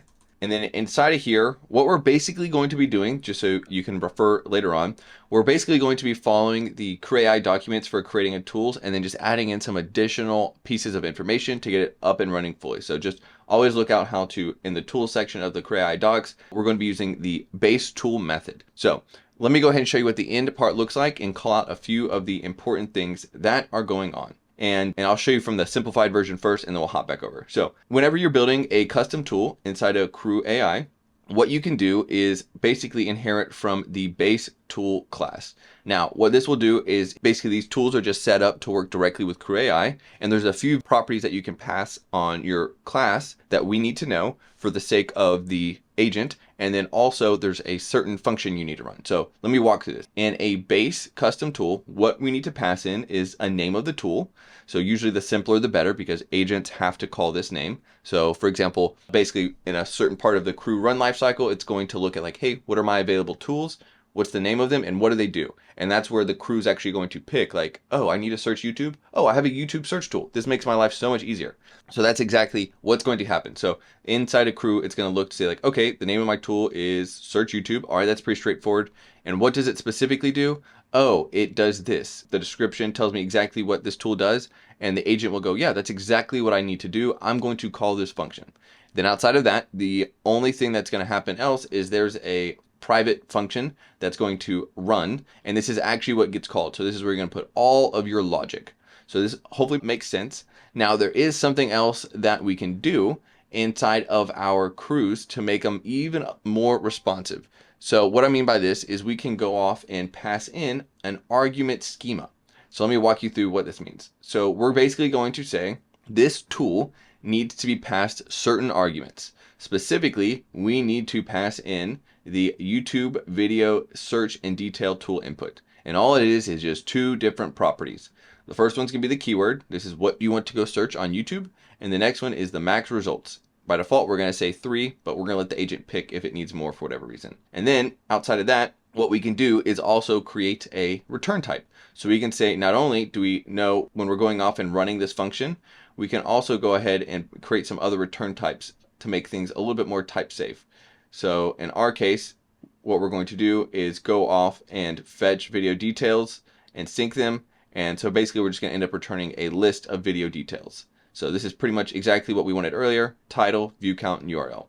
All right, so that was like a quick high-level overview of like the core loop, but let me walk you through it part by part really fast. So when it comes to working on the YouTube video search inputs, you need to inherit from, basically this is another pedantic class to where we're saying, hey, you have two properties, keyword, max results, makes sense. Now we're going to create our actual tool, and whatever I like to do is like whatever the name of the tool is, I like to just add input for the input. But when it comes back to this, what we're going to do is like copy the core part from earlier. This is going to be our search and get video details. But you honestly, if you want to, you could just call this search YouTube videos. This could work as well. You can make it even simpler. Then the description of this is going to go off and search YouTube videos based on keyword and retrieve details for each video. Sounds exactly like what we want our agents to go off and do. Then finally, when it comes to our argument schema, this is an additional parameter inside of base tool. And what we can do is say, all right, I need my argument schema for this to look exactly like the inputs that we've set up here. Finally, we're going to hop into the run part next, because this will, when we talk about the run, it'll make sense why we've added all of this. So right out of the gate, whenever we're going to go off and run this function, the core two things that we need to do is first go off and search to find what videos are on YouTube that are similar to our query. Then for each of those top few videos, we're going to get the details, so the view count and other information. So that's why this is going to be a two-step approach. So in step one, we're going to go off and make a request to the YouTube API, and we're going to say, hey, I want to search this keyword, I want to get back this many results, and when you're making the request, here's my API key. So one thing that we have to do is we have to store this API key so that we can start using it in multiple places. So right out the gate, inside of our tool itself, we're just going to say, all right, I need to have access to my API key. And the way I can get that is by accessing the YouTube API key in my environment variables. And I think this is a good time to go ahead and add that environment variable so you guys can see it in action. So what we'll do, we'll hop over into the root folder of our project, and we're going to go ahead and create a new .env. And we're just going to go ahead and paste in our YouTube API key from earlier. So if you hop over to our environment variables over here, you're just going to copy this one, come back over to your new Crew version, and paste it in here. Awesome. And it is important just to make sure in your git ignore that it is ignoring your .env file. Okay, cool. So that makes sense. All right. So we're now going back over to our tool. Let's keep cruising along. So we're going to go off, make a request to YouTube to get find all videos that are similar to the videos that we've just looked up. So we're going to get back a response, make sure that it comes back well. Then we're going to actually extract all of the items. And this is just phase one, because phase one is just go off and find what videos are on YouTube that are similar to our project and new video title that we want to look at. Then what we're going to do next is go off and get the video details for each one of those. So if you hop over into this function, you're going to see we're going to make another request over to YouTube. And this time we're mostly going to focus on getting video details and snippet and statistics. So this is where we're going to pass in the video ID, and basically same thing. We're just going to go off and make the request, make sure that it comes back successfully. Then we're going to start pulling out information about this specific video. In our case, all we're trying to do is get the title, view count, and video URL. That's all the information we want. And you can see we're actually returning this as a video detail class. So yeah, this is all looking awesome. And then what we're going to do, just because pedantic is actually like a class, in order to actually kind of like just make this more usable, we're just going to turn this into a JSON dictionary and pass it back to the rest of our crew, just so it's easy to ingest. So it's just going to come back as like a raw dictionary. Okay, hopefully that all makes sense. Now, there is one additional thing that we can do to make our lives easier. So if you've noticed right now, for a lot of our crew files, things are squiggly. Let me go ahead and show you how to fix that real fast. So what we can do, because now we're pretty much at the section to run it, let me actually do two things real fast. First, let's go ahead and finally import that, and I'm going to show you two things at once. So when it comes to our class, we're going to import from our YouTube idea generator. This is super, super important to make sure that your project will actually work. You want to make sure when you import your tools that you do it from YouTube idea generator tools search YouTube. If you don't do that, what's going to happen is it's not going to properly deploy. So basically what's happening is you don't want to import from this section. You want to import from this section. So YouTube, tools, search YouTube. And that's exactly what you can see here. YouTube, tools, search YouTube. All right, cool. So that makes sense. The final thing that we need to do and I'm going to show you how to fix the squigglies and actually run this, is we're going to head over to OpenAI and we're going to go ahead and create a new API key. So inside of this section, what we're going to do is go ahead and click create new secret key, and we're just going to call this YouTube idea generator. And then we're going to create our secret key, and we're just going to copy this and paste it back over in our environment variables. Make sure you do it in the Crew environment variables. So OpenAI API key, and we're going to save it right here. All right, cool. So we have officially saved that. All right, so now what we're going to do in the next section is I'm going to show you guys how to install all the dependencies for this project and actually go ahead and we'll kick it off and run it so that we can see your crew in action. So we're going to go ahead and work on that in the next section. All right, guys, so now it's time for us to go ahead and install all of our dependencies for this specific project, and then we're going to go ahead and run it together so we can see this in action. So first things first, let's go ahead and figure out how to install the dependencies for this project. So what you're going to do, open up your terminal, clear things out so we're working in a clean slate. And it's very important to note that you need to be in your CrewAI environment that we set up earlier. The reason why is because we're going to start using the CrewAI CLI to go off and make it super easy to install all of our dependencies. So what we can do is we're going to change directory over to our YouTube idea generator crew. And once we're in here, we're going to run CrewAI install. And this will go off and install all the dependencies for our project. And it'll take just a few seconds, but basically what it's doing is we have our TOML file inside of here, and this is for our specific project. We've listed out all the dependencies that we need in order to run this crew. In our case, we actually only have one, like basically the root dependencies, which are going to be working with CrewAI and CrewAI tools. So yeah, and it is important to note that this version will change, but I'll put a comment over the one you see right now. Okay, so what do we need to do next? Well, now we're at a stage to where we can go ahead and start kicking off the crew. Now let me show you two things. First things first, we have to update our main.py file. And the reason why is because you'll notice the raw inputs for this right now show that we're passing in a topic and a string. But that's not what we wanted to happen in our project. In our case, what we wanted to do was go off and start scraping comments. So let me show you how we could do that. So first things first, we're going to change topics to be comments. And then once we've done that, we're then going to pass in a list of comments that we want to go off and scrape. Now, how did I do this? Well, back over in our application, let me just paste it in real fast and show you. Basically what I did back over in our application is I went over, I'll just show you so we can be on the same page together.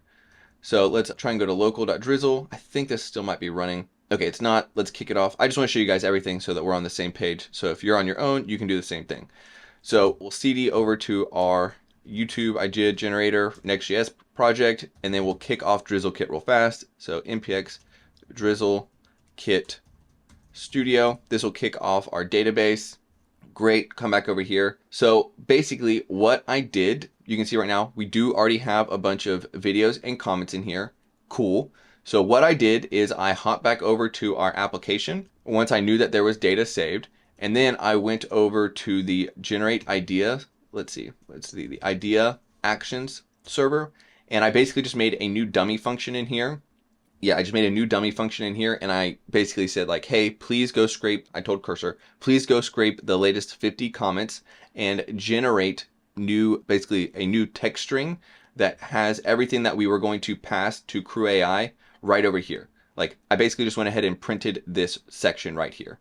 So the cheat code or even shorter method is just comment all of this out afterwards, and just so you don't accidentally trigger sending something to CrewAI because we haven't set it up yet, and you'll just put a print statement right here. So console.log, and you'll just look at the payload. And this is what you could copy and just paste over into our current section that we're trying to kick off. So yeah, so that's how we will get this set up.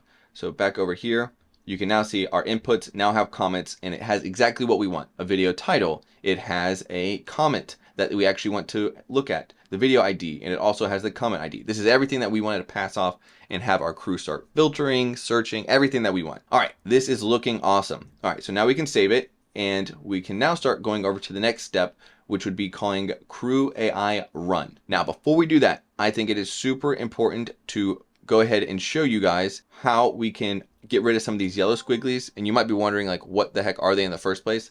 So let me go ahead and show you. First things first, when it comes to this, what's going on is our version of CrewAI that we've installed, our project dependencies, this project isn't synced up to. So what you can do is first go ahead and activate your new project. So if you're on a Mac computer, you can type in source.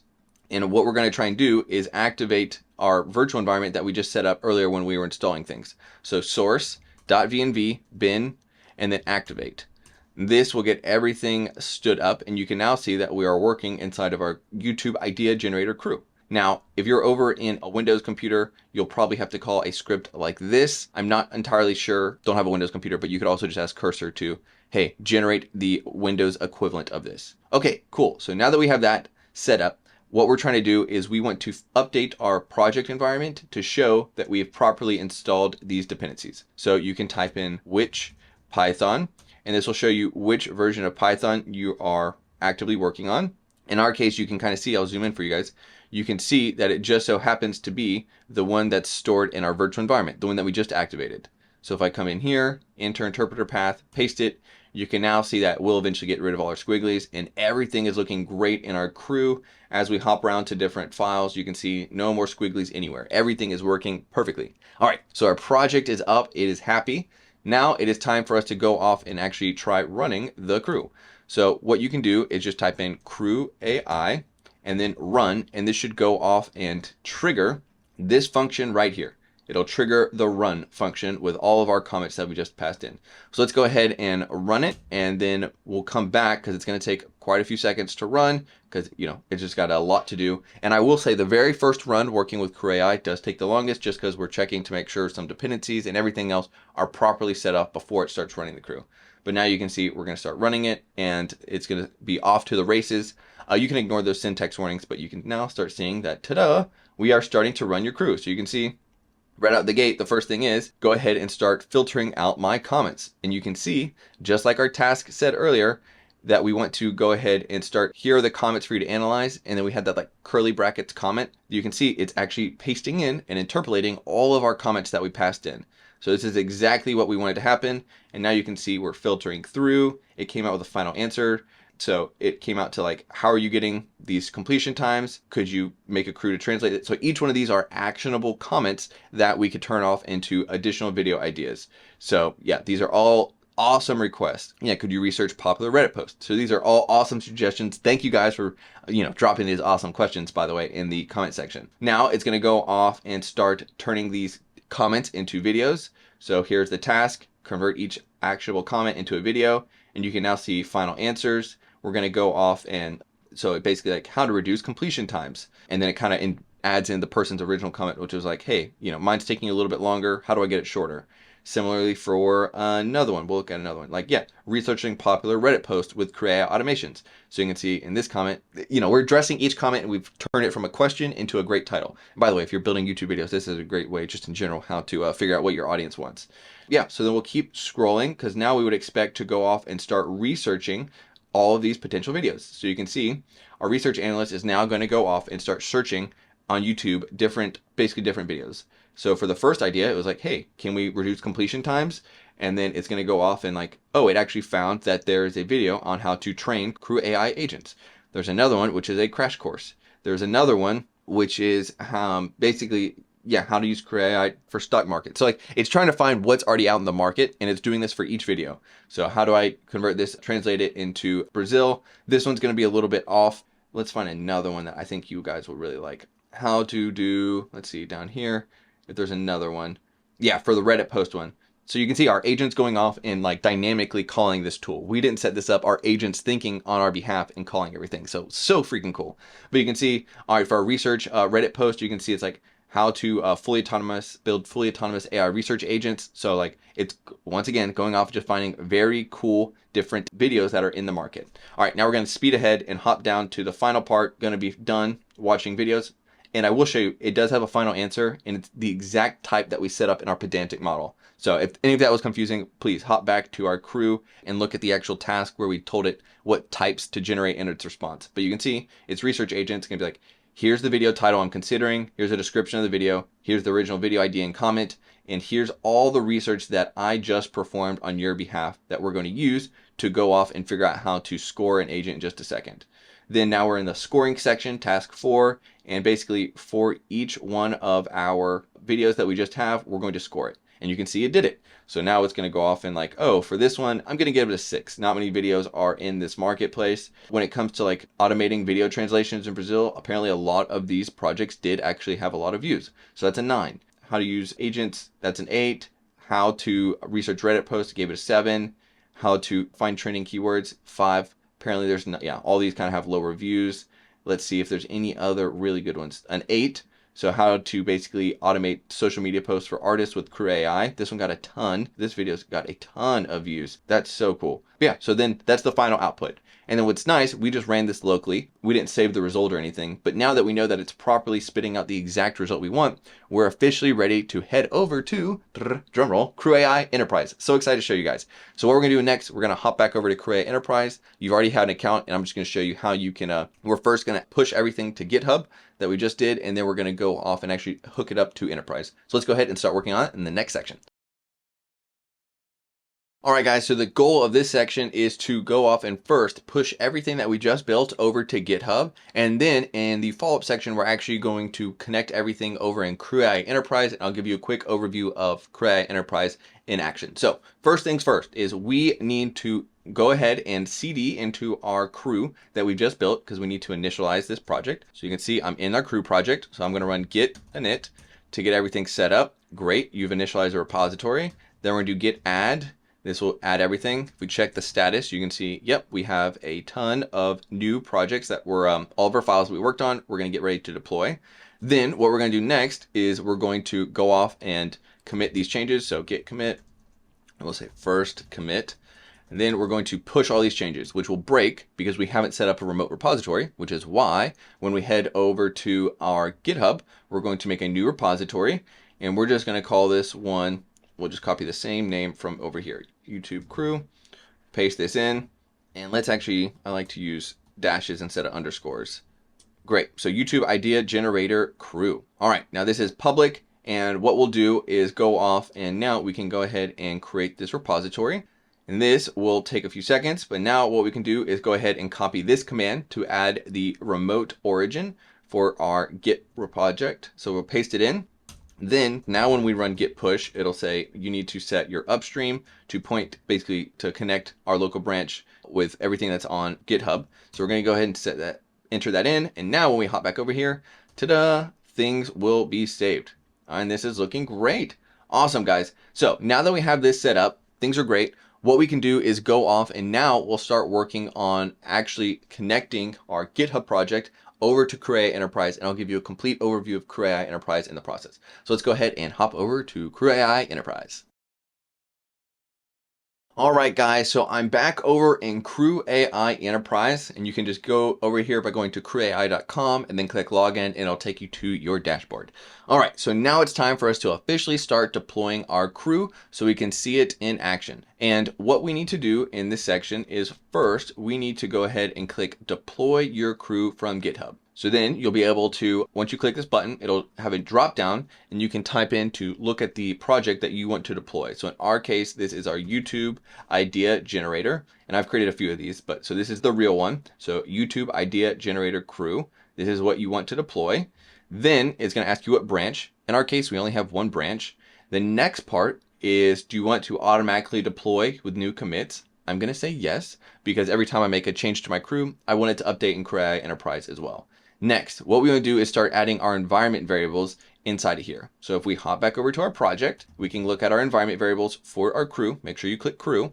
Then we can go ahead and just copy these, come back over here and paste them. Great, so now our YouTube API keys here and OpenAI keys here as well. Then what we can do next is go ahead and just click deploy, and this will go off and start creating our CrewAI project that's going to start running in the cloud. a few important things to point out. So this first build does take about 10 minutes. What it's doing is it's going off, spinning up some clusters for you. It's going off and creating a new URL for you. So there's a lot that's happening for you.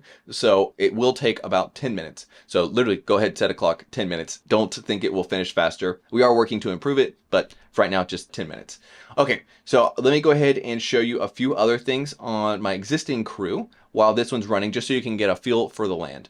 So inside of CrewAI, whenever you actually have a project, there's a few different things that you can do. First off, we've told you earlier that there's a URL, and this is your unique URL where you're gonna be sending all your requests. And then there's a bearer token. This is your secret key so that we can authorize that, like, yes, the person who's trying to make this request can, and in fact, actually make this request. Outside of that, there's some cool test points that you could run inside of your crew. So in the input section, you can fetch inputs and you can see, oh, my crew actually has only one input. It's going to be comments, and it's cool because this is exactly what we set up over here, an input comment. So you can see that's exactly what's happening. Next, and this is all test endpoints, but you could actually kick off a crew right here. So if you wanted to just test it in the platform, you could just paste in your list of arrays of comments right here. There are webhooks. So webhooks would be the next iteration of this project if we were to work on it, which is every time a task finishes, it'll actually send a request back over to our website. So we can be like, task 1 is done, task 2 is done, and we can handle those events in real time. And we could also handle when the crew itself is done. But in our case, for simplicity, we just did polling. But just know if you needed answers pretty much in real time, you could set up webhooks. Just a little bit more work involved. And then finally, the next one is if you wanted to do a kickoff. Once you do actually kick off a project, you'll get back a kickoff ID that we talked about earlier. And you could just paste in a kickoff ID here and actually go get the status. This one might work. I think this was one of my older projects. So yeah, that's probably just getting a weird result. Ignore that. But let's go into some of the other fun parts. So executions, you can see for all of my previous projects that I've kicked off, you can see that I can actually come in here and look and see exactly what happened. I can see the total tokens, how many prompt tokens, completion tokens, how many requests were in total, and how long it took. So it took a little over 3 minutes to run the entire project. And along the way, you can see exactly what each agent did, what its task was, what the expected output was, and you can see the final actual output from it. So pretty cool to actually see, all in all, everything that's getting done inside of CrewAI Enterprise. And then let's show you some other cool things that I think you'll find inside of Enterprise. So if we come back over here to our, we'll go to metrics. So I think the metrics guys absolutely crushed it. You can see how many average tokens you're running per execution, how long each crew is running. So on average, our crews are pretty, 3 minutes. For whatever reason, one crew took forever, but I think I was testing something. Outside of that, you can kind of see for all the executions you've done, which ones were tests, which ones were real. Then you can see as you've run crews, you can check their quality over time. So this is probably one of my favorite parts. So you can see the score of the crew. So for example, was the crew earlier, we actually were scoring our crews. So let me just show you real fast what I mean by that. Whenever you actually get a crew, you could actually go to the test part. Let me show you one more time. There's so many things to show you guys. So over inside of your project, you could actually do a test. And when you run a test, oh, sorry, I clicked too many buttons. Whenever you run a test, you can actually get a score. So you can actually see over time, this is getting a 9.25. So all around these scores are looking great. Let me hop over here as well. And then what else can I show you guys I think you'll like? Yeah, so over time, you can see those scores in action inside of your crew. What else can you see? So you can see how long, so I'm trending down. So on average, each one of my crews is getting faster, which is a good thing. And yeah, you can basically just look at all your analytics here. So, and you can see what tools were getting called, what task actually got triggered, how long each task was, the overall quality. So we're getting in the 9s, which is great. And then if you wanted to, you could track and do an ROI analysis of on average, it was taking me this many minutes to do these tasks. So it's a nice way to see using AI, how much time you're getting back. So yeah, that was a quick overview of everything that I think you'll like to know, at least for initial V1. But yeah, we're going to give this a few more seconds to finish building up, and we'll come back as soon as it's done. And I'll show you how we can connect this CrewAI Enterprise up to our application and start sending off requests. So I'll see you guys in the next section.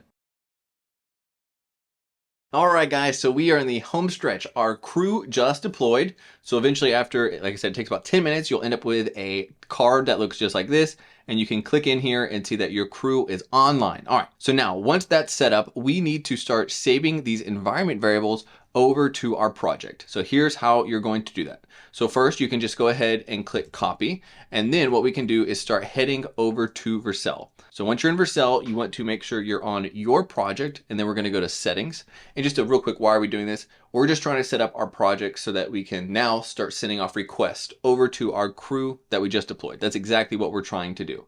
So if you come back over to settings inside of your Next.js application, environment variables, we can start setting these up. So the first one, we're just going to call CrewAI URL, and we're going to paste in our URL right there.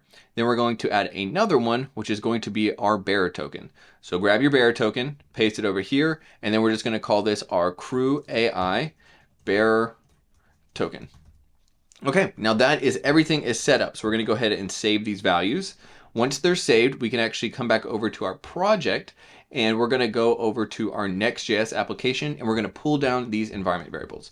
So all we have to do is go into our, make sure we're going to switch over to our actual Next.js project. So let's go over here, and then we can do what we've done this whole time, which is Vercel env pull .env. This is going to pull down our new environment variables so you can see that they're here locally. All right, so what we're going to do now is in the next section, we're going to go ahead and show this in action and start showing you that when we now click generate ideas, it's going to go off and start generating our ideas from our videos and our comments and start using CrewAI to make all the magic happen. So let's go ahead and show this in action in the next section. All right, guys, so now it's time to officially go off and start running our crew now that we have our environment variables. So you need to make sure that your application is running. So you can hop over to the ideas page. And once you're over here, what we're going to do is go off and click generate ideas. And then I'm going to show you exactly what's happening. So right now, whenever we click generate ideas, it's going to go off and kick off a new crew over in CrewAI Enterprise. So let's go ahead and head over there so we can see it in action. So now when we log in, we're going to go over and look at our crew. So inside of our crew, we should see a new execution pop up. So you can see this crew is running, and you can see it's pending a run. So it's just waiting to kick off, but you can see it took in our, well, heck, it's already running. So you can see it's already going off and actually taking in our first part, which was filtering out comments. Now, I want to also show you what's going on in our database so you can see exactly what's happening. So if we hop over to crew jobs, this is where you and I earlier set up our database to keep track of the kickoff jobs. So this kickoff ID right here ends in D5E. And if we hop back over here, you can see this also ends, let's go back, crew, go back over here. You can see that it also will end in the same part. Let's see, make sure, executions. I think I might have the wrong part real fast. Yeah, let me just show you real fast. I think I have the wrong database.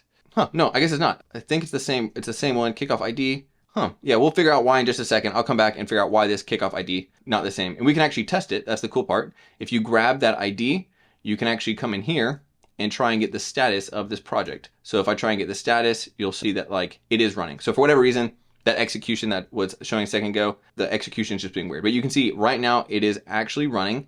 You can see it's searching for video ideas and it's actually running in real time. And as we hop back over to our database, as we keep refreshing, eventually it'll hop over to a status of complete. Now, what else can we do? Well, in the meantime, we can hop back over to our application, and you'll notice that whenever it's done, it will also show a nice little pop-up for us saying like, hey, you are officially done generating all of the new video ideas, and I'll show them to you. So let's keep refreshing this so we can, as time is going, we can see what's going on. So you can see we're still searching videos, and we eventually can keep on checking. So you can see it just finished. It just went to success. You can see the pop-up here. That means it just, finished generating the ideas. So we have a nice little pop-up. Your ideas are ready. And we can see exactly what are all the ideas that were just generated for us. So you can see, let's go ahead and pick the best one with a score of 9. You can see that, hey, for Supabase versus Firebase, I'd like to see how you can start using Pinecone as a vector store for production apps.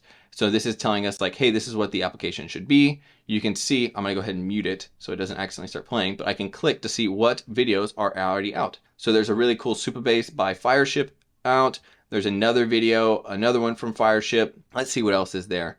You can see one from Simon, great channel as well. And then there's another one from Fireship. So there's a ton of videos, and you can see these all come from my Postgres tutorial that I did a little bit ago. Let's see what else there is. Someone else wanted help figuring out how to best troubleshoot issues inside of CrewAI. So you can see if I look in here, you can see, hey, I love these tutorials, but sometimes I get stuck and things break. Do you have any additional resources for troubleshooting? So this really would be like a really cool video of like, hey, here are some common pitfalls, like 5 common pitfalls that you could go off and do when you're building your crews to avoid, to make sure you get better results. And you can see in here, there's a bunch of different tutorials that people have, you know, like basically people have issues and here's how they've solved them. So all around pretty cool. And yeah, these are a bunch of awesome videos by creators in the community who are creating content around CrewAI. So yeah, you can see it's running, and we can go off and click generate again. And this will now take in the next 50 comments from our database. Because you remember earlier we had our, I'll just show you this in action so we can all be on the same page. But if we head back over to our Drizzle studio and we go look at our comments, you can see that we can check to see if a comment is in use. So in our case, sorry, wrong thing, in use. So you can see when it comes to our comments, we're actually already filtering out or showing that we are in fact using some comments. So for the first 50 comments, you can see we're using them. But if we scroll down and look at 100, you can see, wow, we've actually ran this a few times. Let me just show you. So if we keep going, you can see some comments aren't used. So we're going to basically grab the next batch. So let's hop back over. Let's also look at Crew one more time, just because I want to show you that everything is running at .CrewAI. And this will take us back over to the app. And you can now see that there should be another execution kicking off. This one's also going to be running. So, and then you can see we're already in the YouTube state. So this is all around super cool. And the other part that's nice is we talked about earlier, we talked about how you can also have inside of your crew, you can have basically metrics. So you can kind of see the first one took around 25 seconds to run, pretty quick once it actually started. All around it took about 66,000 tokens using GPT-4o. And you can see that inside of here, you can actually see what tools were called. So we had 5 tool calls, one for each of the videos. Then you can see how the task we're doing. You can see pretty much everything over time. And yeah, all around, this is pretty freaking cool. You could also do some training in here, but I feel like our crew's performing good enough, so we don't need any additional training right now. All right, so if we hop back over to our execution, come back in here, you can see it's still going off and fetching that video. And we can actually just grab this real fast and check on the status of this crew in here. So status, and we're going to go ahead and check on the status of it. And you can see task is pending. So yeah, I think it's just trying to kick off that third task, which is going to be going off and researching YouTube videos. So we're going to give it a few seconds and we'll wait for whenever it finishes up, and it'll pop up our new videos here. So let's give it a second and then we'll come back. All right, guys, so it took just a little bit longer. As you can see, guys, we just finished up going off and checking out a bunch more ideas. So you can see we now have some more comments about using Claude with Flutter based on one idea that I talked about, which was just a Claude crash course in general. And you can see it came up with a bunch more options that we should go off and look at.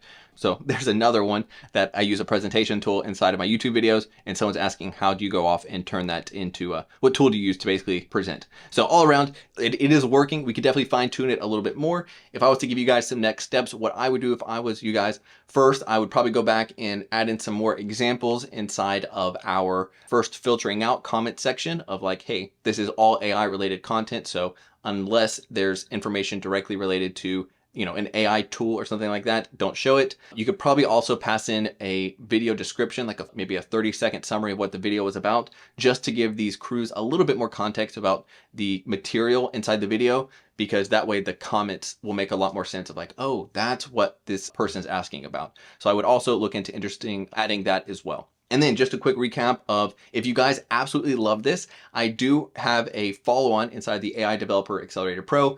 And just a quick recap, inside of the Pro section, you'll be able to see how I built the crew from scratch. You'll see how I can add Stripe to turn this into a SaaS. You'll also see how I turn this into automating it, so you don't have to click generate manually. Instead, you're just going to get an email every Sunday at noon with, hey, here's a bunch of new YouTube video ideas that I think you should make. And that email will be tailored to that person. We'll use another crew to kick that off and write them a personalized email, and we'll send it. So creators will have an email in their inbox every Sunday with actionable ideas that they can go off and start using for the next week.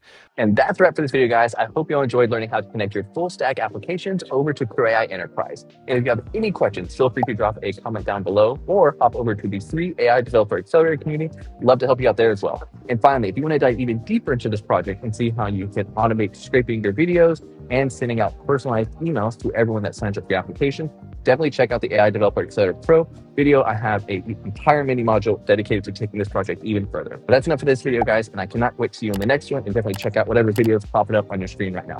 See ya.